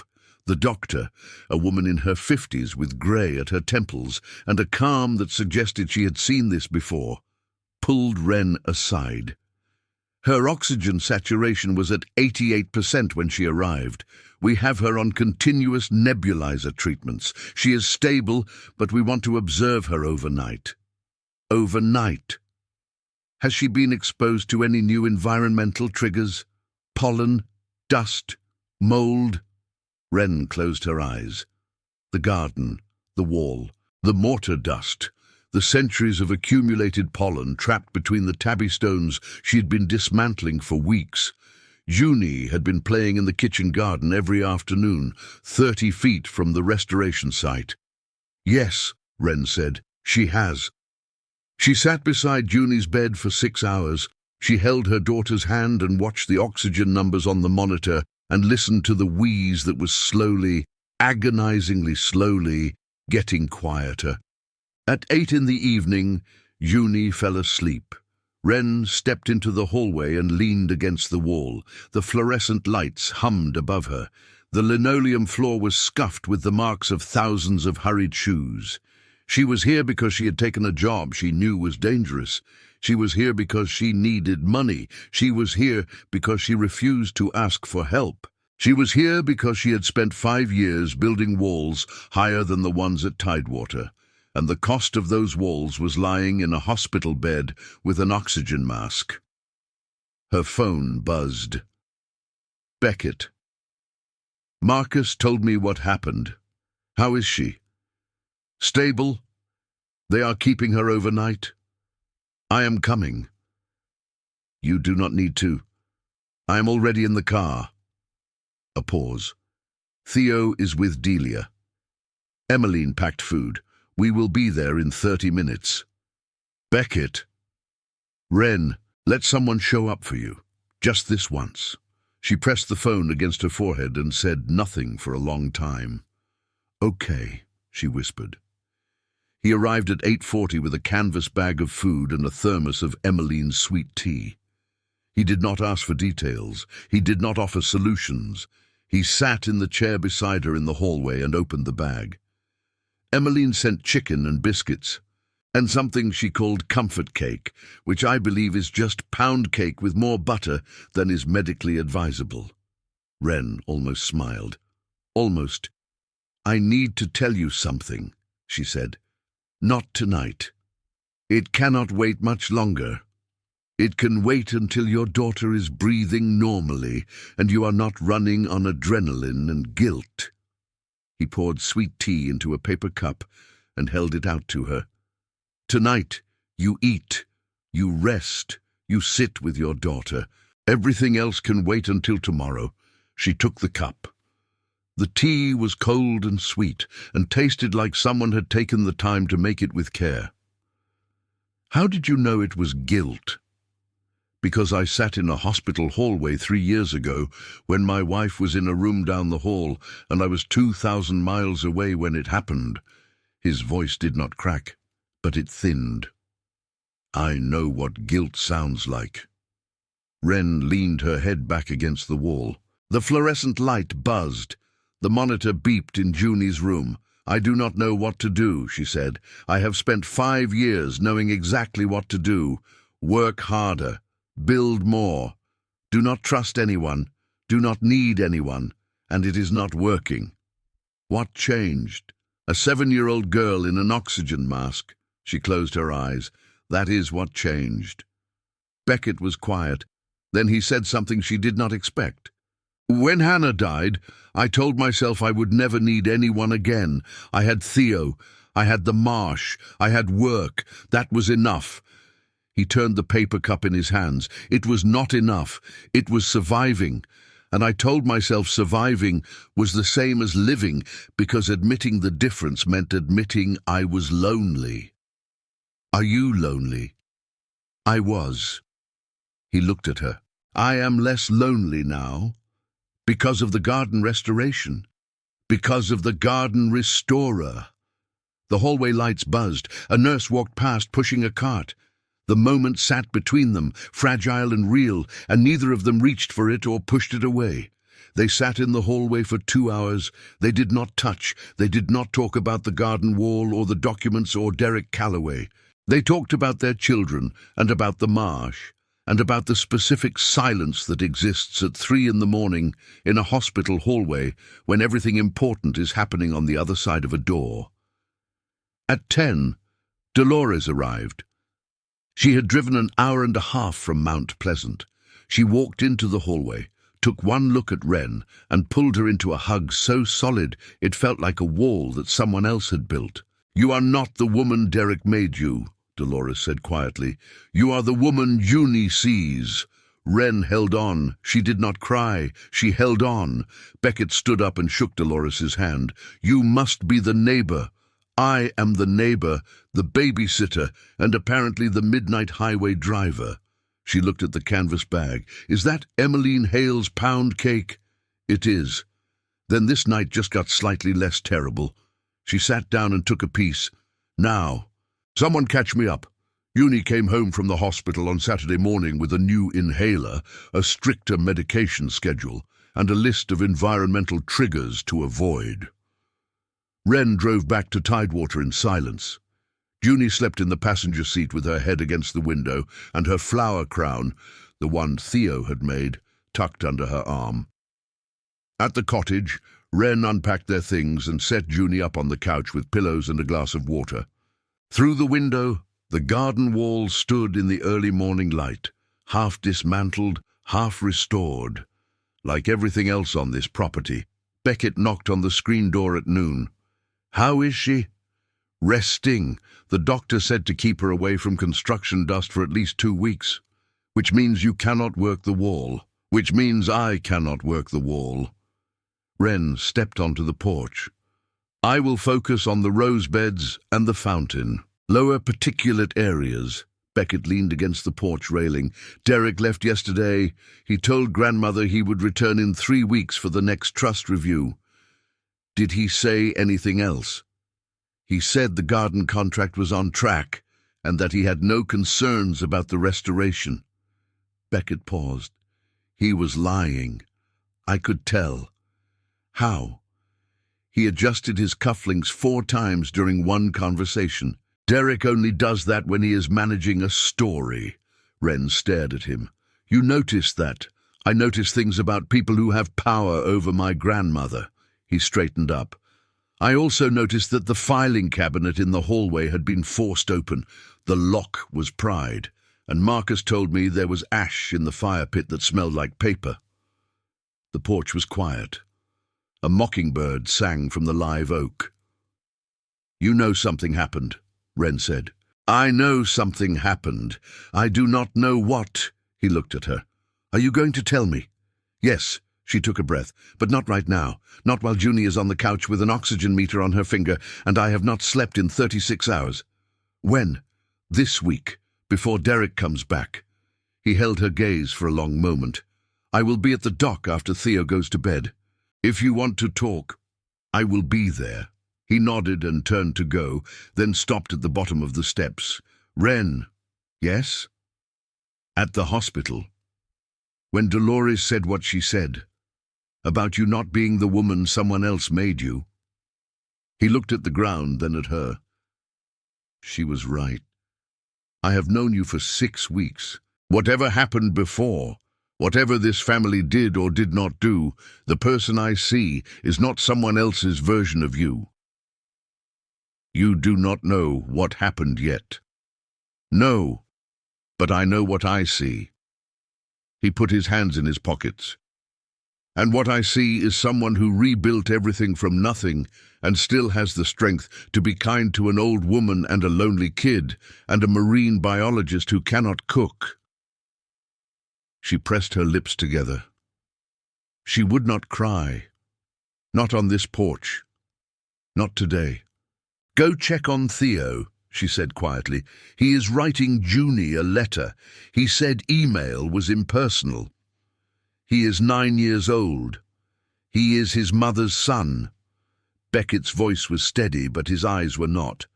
Good night, Wren. He left. Wren sat on the porch and listened to the marsh. That afternoon, Theo brought Junie a gift. He stood at the screen door holding a bound notebook with a hand-lettered cover. Bird Identification Guide for Tidewater Estate by Theodore J. Hale. Age 9. I made it for you, he said. So you know what they are when you hear them from the porch. Junie took the notebook and opened it. Every page had a drawing of a bird, done in pencil crayon, surprisingly detailed for a 9-year-old, with the common name, Latin name, and a description of the call: painted bunting, clapper rail, tricolored heron, osprey, woodstock. There are 23 species, Theo said. I included the seasonal ones because some of them leave in August. You drew all of these. My dad helped with the osprey. The talons are hard. Junie looked up from the notebook. This is the best present anyone has ever given me. Theo's ears turned pink. He shifted his weight from one foot to the other. You are the only person who has ever said that about a bird notebook. That is because most people do not understand birds. Junie turned to a page with a painted bunting.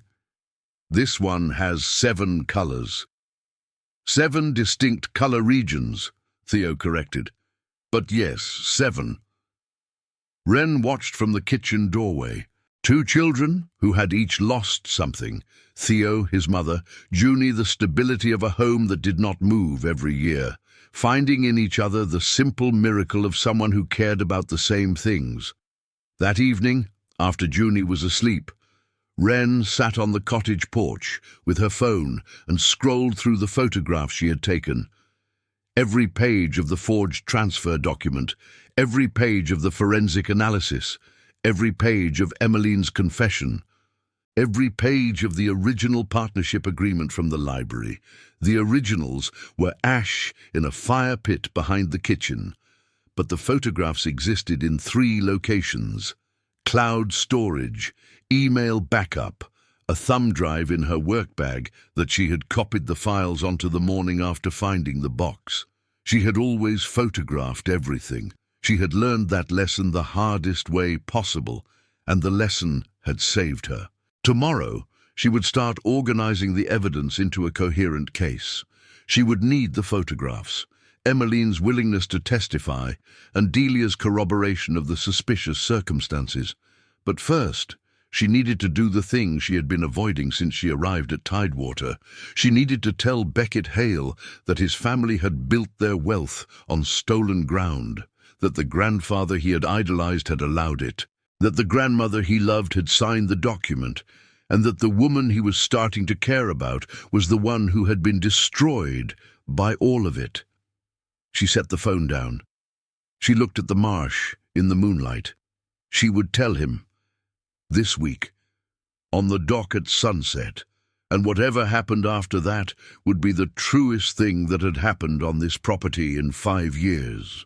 Wren told Beckett on a Wednesday evening, on the dock at the edge of the tidal creek, while the sun dropped behind the mainland and turned the marsh orange and gold.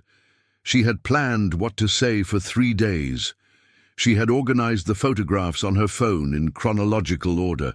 She had rehearsed the sequence: the original firm, the transfer documents, the forgery, the divorce, the blacklisting, the 11 months in her truck, the anonymous scholarship, and the box in the wall. She did not use the plan.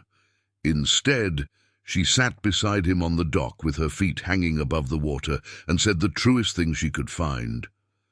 5 years ago, your family stole my company. My ex-husband forged my signature on transfer documents and moved my intellectual property into the Hale family trust. Your grandmother signed the authorizing document. I lost everything. My firm, my clients, my reputation. For 11 months, I lived in my truck with a baby and applied for jobs that nobody would give me because your family's lawyers had blacklisted me across the Low Country." Beckett did not move. His hands rested on the dock planks. His jaw was tight. "Your grandmother found out 6 months after it happened. She arranged the scholarship that sent me to the Coastal Carolina Horticultural Institute. She had the original documents examined by a forensic specialist who confirmed the forgery. She hid the evidence in the garden wall and then hired me to come here and find it. She orchestrated all of it. Yes. The commission, the cottage, the 12-week timeline, all of it." He was quiet for a long time. The tide moved below them. A great egret lifted off the marsh and flew east toward the island. And Derek is the one who forged the signature. He is the one who built his career on what he took from me. And last week, he found copies of the documents in the library and destroyed them. The ash in the fire pit. Yes. Beckett leaned forward and pressed his palms flat against the dock. She watched his knuckles turn white. He did not speak for what felt like a full minute. "You have proof. I photographed everything before Derek found it. The original forged transfer document from the wall, the forensic analysis, Emmeline's notarized confession, and the original partnership agreement from the library filing cabinet, the one with both our real signatures." She pulled her phone from her pocket. "I have all of it. Cloud storage, email backup, thumb drive in my work bag." He sat up. His hands were not shaking, his eyes were steady, but something behind them had changed. Not anger, something colder, the look of a man recalculating every assumption he had ever made about his own family. "Show me everything," he said. She handed him the phone. He went through the photographs one by one, the transfer document with the forged signature, the forensic analysis pointing to ink deposition patterns inconsistent with natural handwriting, Emmeline's notarized statement, the original partnership agreement. He enlarged each image. He compared the signatures, the lowercase y. He pointed at the screen. "The loop is different. You can see it. I can see it." He handed the phone back. "My grandfather knew. I do not know.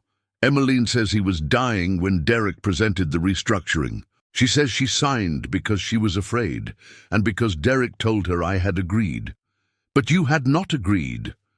I did not know it was happening until my lawyer called me on a Tuesday afternoon to tell me my firm no longer existed."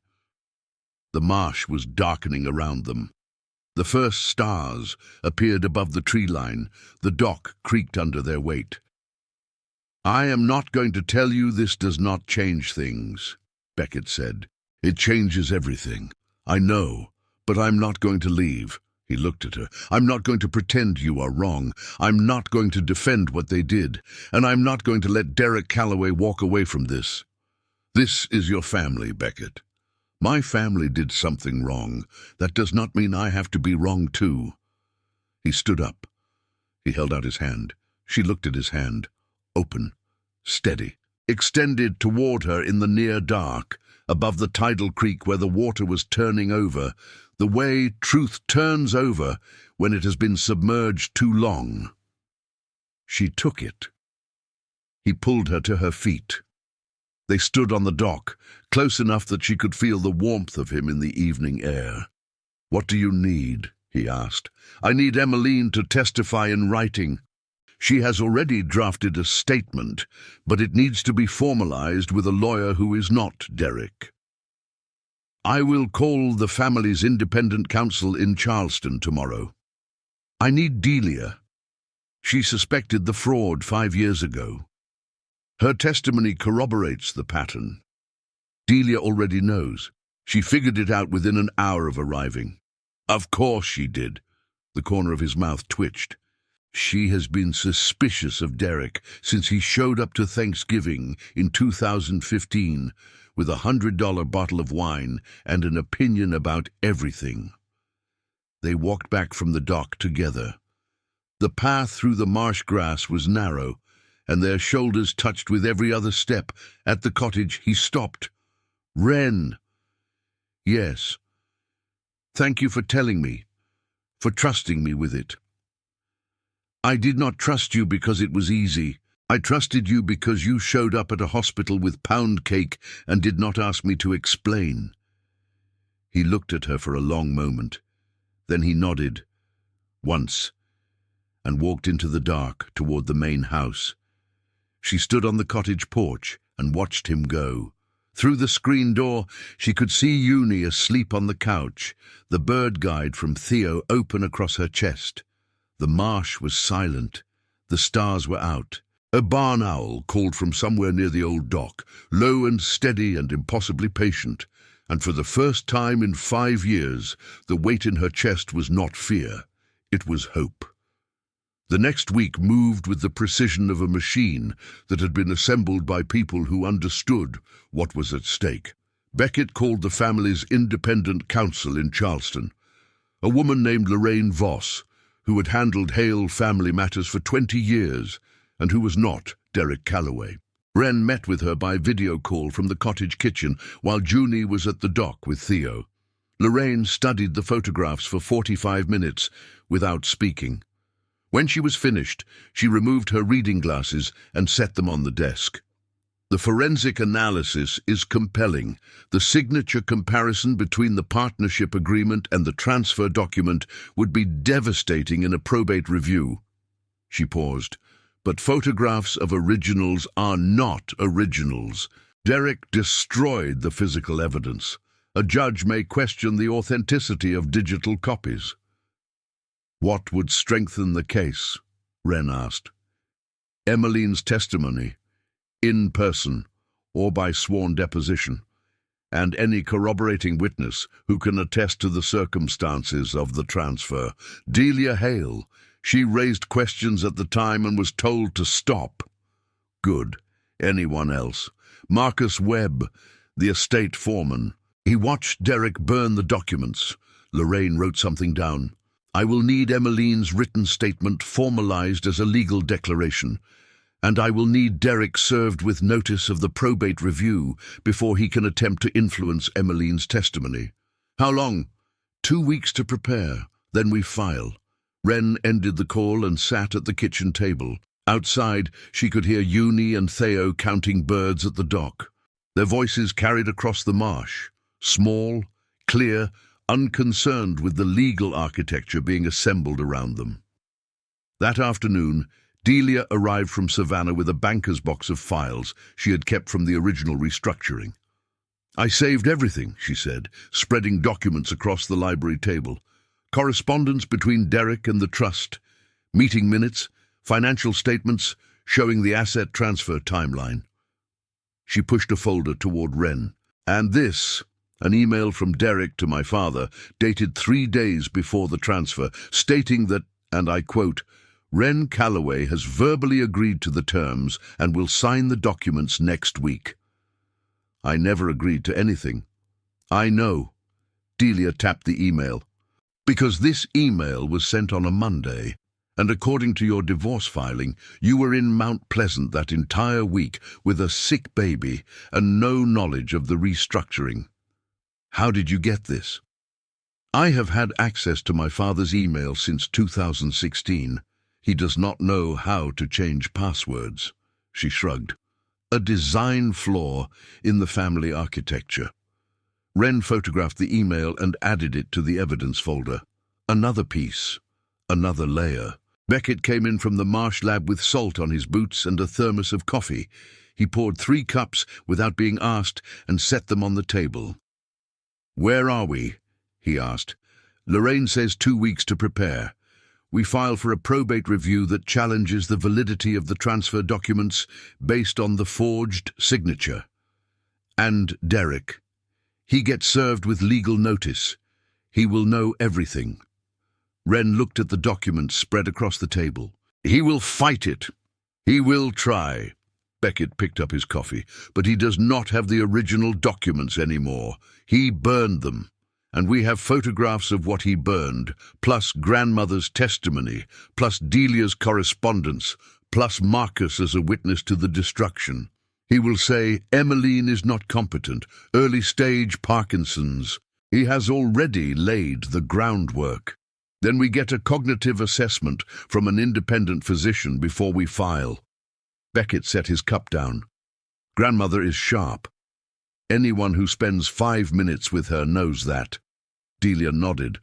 I will arrange the assessment. I know a neurologist in Charleston who is not connected to the family. The three of them worked until evening. They organized the evidence into a chronological narrative. They drafted a timeline of events. They identified the legal arguments and the potential counter-arguments. Wren handled the factual documentation. Delia handled the family correspondence. Beckett handled the logistics, scheduling, contacts, coordination. At one point, as they were comparing two versions of a financial statement, Beckett's hand rested on the table beside Wren's.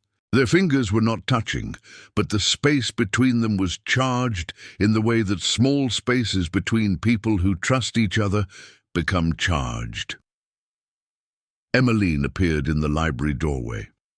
She leaned on her cane and looked at the three of them surrounded by documents and coffee cups. You found each other, she said quietly. Beckett looked up. Grandmother, you engineered this. I planted the seeds. She smiled. The growing was up to you. She set a manila envelope on the library table. Inside was her formalized testimony, handwritten in the careful script of a woman who had spent 60 years writing letters by hand. 22 pages, every page dated and initialed. The handwriting was steady, despite the Parkinson's. Emmeline had written it over the course of a week, during her best hours each morning. Wren read the first page. I said, Emmeline Rose Hale, of sound mind and clear conscience, hereby attest that on November the 11th, 2019, I signed a document transferring the intellectual property of Callaway Hale Design Associates to the Hale Family Trust. I signed this document under false pretenses provided by Derek Allen Callaway, who represented to me that Wren Elise Callaway had agreed to the transfer. This representation was false. Wren set the page down. Her hands were not shaking. Her eyes were wet. Beckett read the testimony over her shoulder. His hand rested on the back of her chair, close enough that she could feel his presence, not touching, just there. Grandmother. His voice was rough. You did not have to do this. I did. Emmeline's chin was raised. I should have done it 5 years ago. She turned and walked slowly down the hallway, her cane tapping against the hardwood. The sound grew fainter until it disappeared. Wren looked at the evidence spread across the table. 5 years of silence, 5 years of stolen work. And now, in a library on the estate of the family that had taken everything, the truth was being assembled stone by stone. The same way she restored a garden wall. Beckett caught her eye across the table. We are going to fix this, he said. I know.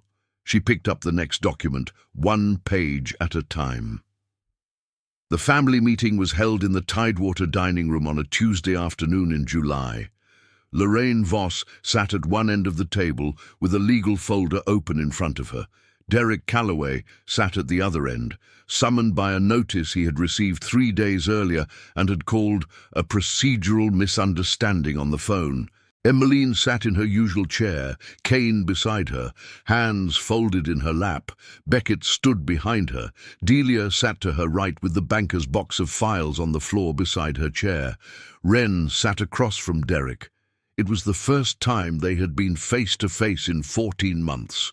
He looked the same, tailored suit, square jaw, the walk, the posture, the calculated composure. But his hands were on the table, and his cufflinks were not adjusted because his sleeves were already perfect. He had dressed for a fight. This is unnecessary, Derek said. The trust restructuring in 2019 was fully authorized and legally sound. Then you will not mind reviewing the evidence, Lorraine replied. She opened the folder and placed 3 documents on the table. The first is a photograph of the original transfer agreement, recovered from a sealed repository within the estate. The second is a forensic document analysis commissioned by Emmeline Hale, identifying the signature on the transfer agreement as a probable forgery. The third is Emmeline Hale's notarized testimony confirming the circumstances of the signing. Derek looked at the documents. His face did not change, but his right hand moved toward his left cufflink and stopped. "Photographs are not originals," he said. "Correct, the originals were destroyed." Lorraine looked at him without blinking. "On June the 27th of this year, at approximately 6 in the morning, the original documents were shredded in the estate office and burned in the fire pit behind the kitchen. A witness observed the destruction." Marcus stood in the doorway. He said nothing. He did not need to.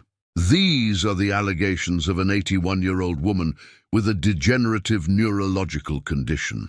Derek's voice was steady, but the muscles in his jaw worked. "I question her competency to provide reliable testimony." Beckett stepped forward. "Grandmother was evaluated last week by Dr. Helen Riggs, a board-certified neurologist at the Medical University of South Carolina. The cognitive assessment confirms full decisional capacity." He set the report on the table. "Would you like to question her competency in front of a judge with this on the record?" Derek did not touch the report. "There is also this." Delia slid a printed email across the table. "An email from you to our father, dated November the 8th, 2019, stating that Wren Calloway had verbally agreed to the terms. Wren was in Mount Pleasant that entire week. She was never contacted." That email was internal correspondence. "It is not evidence. It is evidence of misrepresentation to a family member for the purpose of obtaining authorization for a fraudulent transfer." Lorraine folded her hands. "In probate court, that carries significant weight." The dining room was quiet. Through the window, the garden was visible, the restored pergola, the rebuilt rose beds, the stabilized wall. Wren's work, visible, undeniable, built from the same ground that Derek had tried to claim. Derek looked at Wren for the first time since the meeting began. "You planned this," he said. "I found the truth. Your family planned the rest." She held his gaze. "You took my company, Derek. You forged my name. You destroyed my reputation, and then you used the legal system to take my daughter. And when I rebuilt everything from nothing, you came here to destroy the evidence. I was protecting this family. You were protecting yourself." She leaned forward. "And it is over." Lorraine addressed the table. "The Hale Family Trust Board will convene a formal review of the 2019 restructuring. Pending the outcome, Derek Calloway's role as trust counsel is suspended effective immediately. A forensic audit of the trust accounts will be conducted by an independent firm." Derek sat very still. His hands were flat on the table, no cufflinks to adjust, no courtroom tone to deploy. Just a man in a tailored suit at a mahogany table, watching the architecture of his career collapse. Emmeline spoke for the first time since the meeting began. "Derek," her voice was quiet but clear, "when I signed that document, I believed you. I was wrong. But the greater wrong was not the signing. It was the 5 years of silence that followed." She stood up. Beckett offered his arm. She took it. "This family has hidden behind that silence long enough." She looked at Wren, "and the woman who deserved the truth has waited long enough to hear it." She walked out of the dining room, leaning on Beckett. Delia gathered the files. Lorraine closed her folder. Derek sat alone at the table. His hands had not moved from where he placed them 20 minutes ago.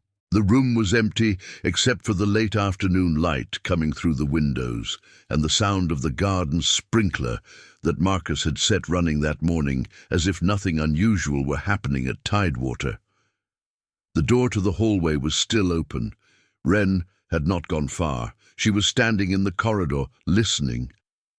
Derek spoke to the empty room. "I was protecting this family.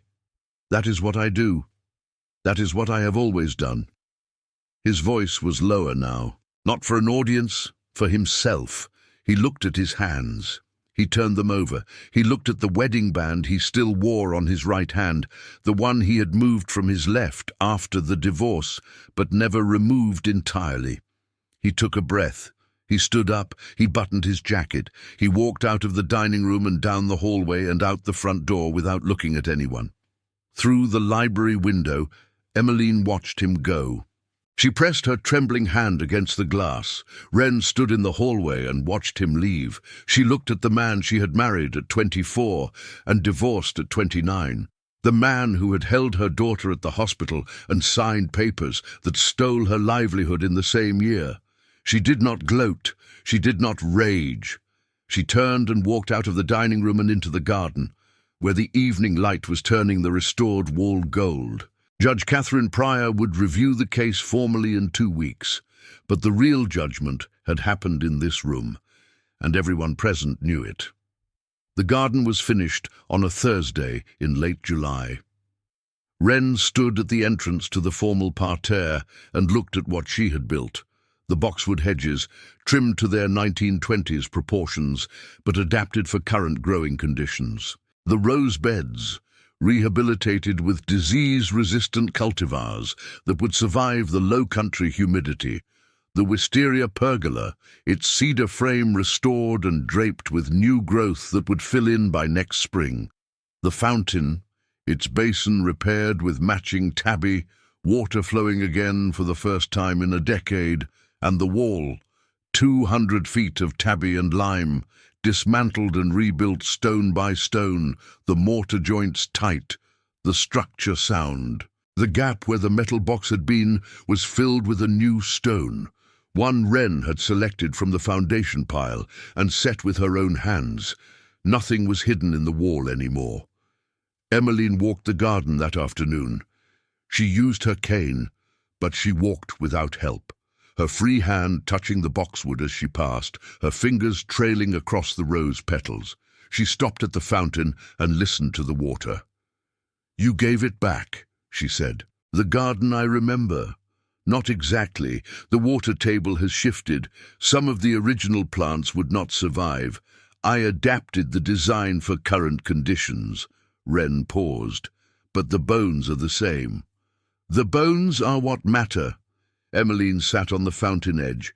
Her tremor was worse today. Her eyes were tired, but she was smiling in a way Wren had not seen before, without calculation, without strategy. Just an old woman in a restored garden, watching water move. "Lorraine filed the formal petition yesterday," Wren said. "Judge Pryor will hear the case in 2 weeks." "I know." Emmeline folded her hands. "I will testify." "Your doctor said the Parkinson's symptoms are increasing." "My doctor said I should rest." She looked at Wren. "I have been resting for 5 years. What I need now is not rest. What I need is to stand in a courtroom and say what I should have said when it happened." Wren sat beside her on the fountain edge. Their knees almost touched. "I want you to know something," Wren said. "When I came here, I wanted to destroy your family.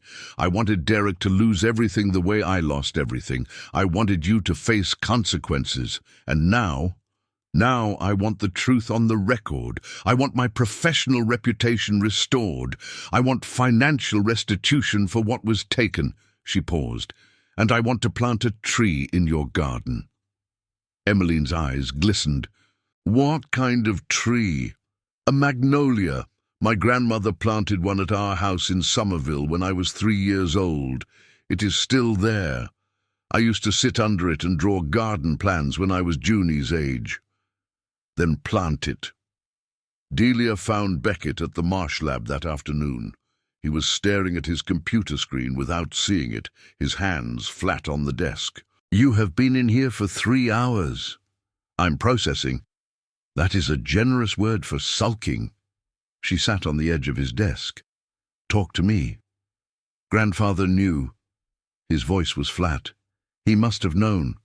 Derek worked for him for years before the restructuring. The financial patterns were there. Maybe he knew. Maybe he chose not to see. Delia picked up a shell from Theo's collection on the windowsill. Does it change who he was to you? It changes what he let happen. Then that is what it changes, not the fishing trips, not the marsh walks, not the way he taught you to read the tides. She set the shell down. People are more than one thing, Beck, even the ones who fail us. He looked at his sister. When did you get wise? I was always wise. You were just too busy studying shrimp to notice. He almost smiled. Go away. I love you too. She slid off the desk. Wren is in the garden. You should probably tell her what you told me at the hospital, about being less lonely. You were not supposed to hear that. The acoustics in hospital hallways are excellent. She walked out. That evening, Beckett found Wren in the garden at sunset. The light was amber and gold, the kind that made the low country look like it existed outside of time. Herons flew toward the rookery. The fountain murmured. He stood beside her at the wall, their shoulders touched. How does it feel? He asked. The garden. Like it was always here, just hidden. That is a good way to describe a lot of things. She turned to face him. He was looking at her with an expression she had been afraid to name for weeks. Not admiration, not gratitude. Something that had been building since the first day she argued with him about plant species, and that had survived every revelation, every confrontation, every night on the dock, every plate of food left on the counter. I do not know how to do this part, he said, the part where I trust someone again, but I would like to try. I do not know how to do it either. She held his gaze. But I am tired of being afraid. He reached up and touched the side of her face. His hand was rough from fieldwork and steady in a way that matched who he was. She did not move away. Then we learn together, he said. She leaned into his hand, just slightly, just enough. He leaned down. His forehead rested against hers. They breathed together for a long moment, the way two people breathe when they have been holding their breath for years and have finally remembered how. It was not a kiss. It was not a declaration. It was two people who had built walls their entire lives, standing in a garden where the walls had been taken down and rebuilt, and choosing to let something grow between them that neither of them could control. The marsh turned violet beneath the stars. The fountain ran, and somewhere in the main house, Emmeline Hale watched from the window, her trembling hand pressed against the glass, and smiled. Judge Catherine Pryor held the probate review hearing in the Beaufort County Courthouse on the second Tuesday of August. The courtroom smelled of old wood and air conditioning. The ceiling fans turned slowly overhead. Wren sat at the petitioner's table beside Lorraine Voss. Beckett and Delia were behind her. Emmeline sat in the front row, her cane between her knees, her testimony in a folder on her lap. Derek sat at the respondent's table with a lawyer from Charleston. He wore a navy suit. His hands were still. The hearing lasted 3 hours. Lorraine presented the photographic evidence.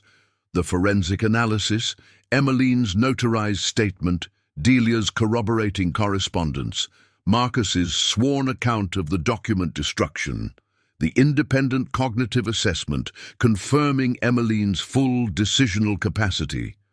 Derek's attorney argued that the photographs were secondary evidence of uncertain provenance, that the restructuring had been authorized by the full trust board, that Emmeline's memory was unreliable. Judge Pryor removed her reading glasses. She looked at the evidence spread across her bench. She looked at Derek. Mr. Calloway, this court has reviewed the photographic comparison between the signature on the 2014 partnership agreement and the signature on the 2019 transfer document. She held up 2 enlarged prints. These signatures are not the same. The pressure patterns, the spacing, and the letter formation are demonstrably different. Your Honor, a photograph, A photograph of a document that was destroyed by the respondent himself. She set the prints down. This court finds the destruction of the original transfer documents, as witnessed by Mr. Webb, to be a significant indicator of consciousness of guilt. Derek's attorney whispered something. Derek shook his head. Regarding Mrs. Hale's testimony, Judge Pryor looked at Emmeline. I have reviewed the cognitive assessment and spoken with the evaluating physician. Mrs. Hale is competent to testify, and her written statement is among the most thorough and honest documents this court has seen in a probate matter. Emmeline's hands trembled on her cane, but her chin was raised. This court orders the following. Judge Pryor's voice was steady. First, the 2019 intellectual property transfer is voided. The design portfolio and client records originally belonging to Callaway Hale Design Associates are to be returned to their rightful owner, Wren Elise Callaway. Second, Derek Allen Callaway is removed as counsel for the Hale Family Trust, effective immediately. Third, a forensic audit of the trust accounts for the period of 2019 through 2024 will be conducted by an independent firm to determine the extent of financial benefit derived from the fraudulent transfer. She looked at Wren. Miss Callaway, you have been patient. This court acknowledges the wrong done to you and orders full professional and financial restitution. Thank you, Your Honor. Do not thank me. Judge Pryor put her glasses back on. Thank the woman who had the courage to put the truth in a garden wall. Lorraine leaned toward Wren as the courtroom cleared. The forensic audit will take 3 to 4 months, but the restitution order is effective immediately. Your design portfolio and client records are legally yours again. What about the financial component? That depends on the audit. But based on the trust's revenue from your designs over 5 years, we are looking at significant compensation. She paused. You built something real, Wren, and the law recognizes that. Delia was waiting in the hallway with 2 cups of water from the cooler. You are a terrible actress, Delia said to Wren. You looked like you were going to climb over the table when his lawyer called grandmother unreliable. I considered it. I know. Beckett grabbed your arm. She handed Wren the water. He thought you did not notice. I noticed. Emmeline appeared at the courtroom door with Beckett. She looked at Wren across the hallway and nodded, just once. The nod of a woman who had done what she came to do. Outside the courthouse, the August heat sat on Beaufort like a warm hand. Wren stood on the stone steps with Beckett beside her. Delia was helping Emmeline down the stairs, 1 step at a time. Derek walked past them toward the parking lot. He did not speak. He did not look at anyone. But at his car, he stopped. He stood with his hand on the door handle for a long moment. Then he turned around. He looked at Wren across the courthouse lawn, 20 feet of grass between them and 5 years of damage. I am not going to apologize, he said, because an apology does not cover what I did. Then he got in his car and drove away. Wren watched the sedan until it disappeared around the corner of Bay Street. She turned to Beckett. Is it over? The legal part. He looked at the courthouse behind them. The rest takes longer. Emmeline reached the bottom of the stairs. She looked tired. The Parkinson's tremor was visible even from 10 feet away, but she was standing on her own feet, in front of a courthouse where she had told the truth. Take me home, she said to Beckett. I would like to sit in my garden. They drove back to Tidewater in 2 cars. Beckett drove Emmeline in the Volvo, the windows down despite the air conditioning because she wanted to smell the marsh. Wren followed in the truck. The sun was still high. The marsh was green and gold. Egrets stood in the shallows like white sentinels. The gate was open. At the house, Beckett helped Emmeline to the side porch. She lowered herself into the wicker chair where she had served Wren tea on that first afternoon. The chair where everything had begun. How are you feeling, grandmother? Like a woman who should have done this 5 years ago. Her hands trembled on the cane, but better late than silent. Delia brought water and sat beside her. The forensic audit will take months. Derek's lawyers will appeal. This is not the last hearing. I know, Emmeline looked at the garden, but the truth is on the record now, and the rest is just paperwork. Wren parked the truck and walked straight to the cottage. Junie was at the door with Theo. Mama, did you win? We told the truth. Wren knelt down and pulled her daughter close. And the truth was enough. Theo said you were very brave. Wren looked at Theo over Junie's shoulder. He was holding his field notebook against his chest with both arms. She was, Theo said, quietly. Like his father, Wren planted the magnolia tree on the last Saturday of August in the corner of the restored garden where the eastern wall met the pergola. She had chosen the spot because it would be visible from the cottage porch and from Emmeline's window in the main house. In 10 years, when the tree reached its full height, its branches would shade the section of wall where the metal box had been hidden. She dug the hole herself, 3 feet deep, twice the width of the root ball. The soil was low-country loam, dark, rich, salty. Her hands were in the dirt by 7 in the morning. Beckett appeared with 2 shovels and 2 children. We are helping, Junie announced. She wore garden gloves that were 4 sizes too large. I brought the compost. Theo carried a bucket with both hands, his field notebook sticking out of his back pocket. Beckett set the root ball beside the hole. The magnolia sapling was 3 feet tall with waxy dark leaves and a single tight bud that would bloom white by next spring. My grandmother planted one of these at our house in Somerville when I was 3, Wren said. She knelt beside the hole and loosened the root ball with her fingers. She said magnolias are patient trees. They take their time, but once they set root, nothing moves them. Sounds familiar, Beckett said. She looked up at him. He was not smiling, but the corners of his eyes were. They set the tree together. Beckett held the trunk straight while Wren packed soil around the base. Junie and Theo took turns pouring water from the compost bucket. Too much water, too fast, but Wren did not correct them. Is it going to grow big? Junie asked. It will grow as big as this garden lets it. Wren smoothed the soil. Maybe bigger? How long? Years. You will be taller than me before this tree has its full canopy. Junie stood on her toes and measured herself against the sapling. I'm already taller than it. For now. Emmeline came out to the garden at mid-morning, leaning on Beckett's arm. Her steps were slow. The Parkinson's had been harder on her since the hearing. The stress had accelerated the symptoms, and the doctor had adjusted her medication twice. She was thinner. Her hands trembled more, but her eyes were clear. She stopped at the magnolia tree and touched one of its leaves. It is a southern magnolia, Wren said. Grandiflora. The same variety my grandmother planted. I know what it is. Emmeline smiled. The leaf trembled in her fingers. My mother had one in her yard in Beaufort. I used to press the petals in a Bible. This one will bloom next spring.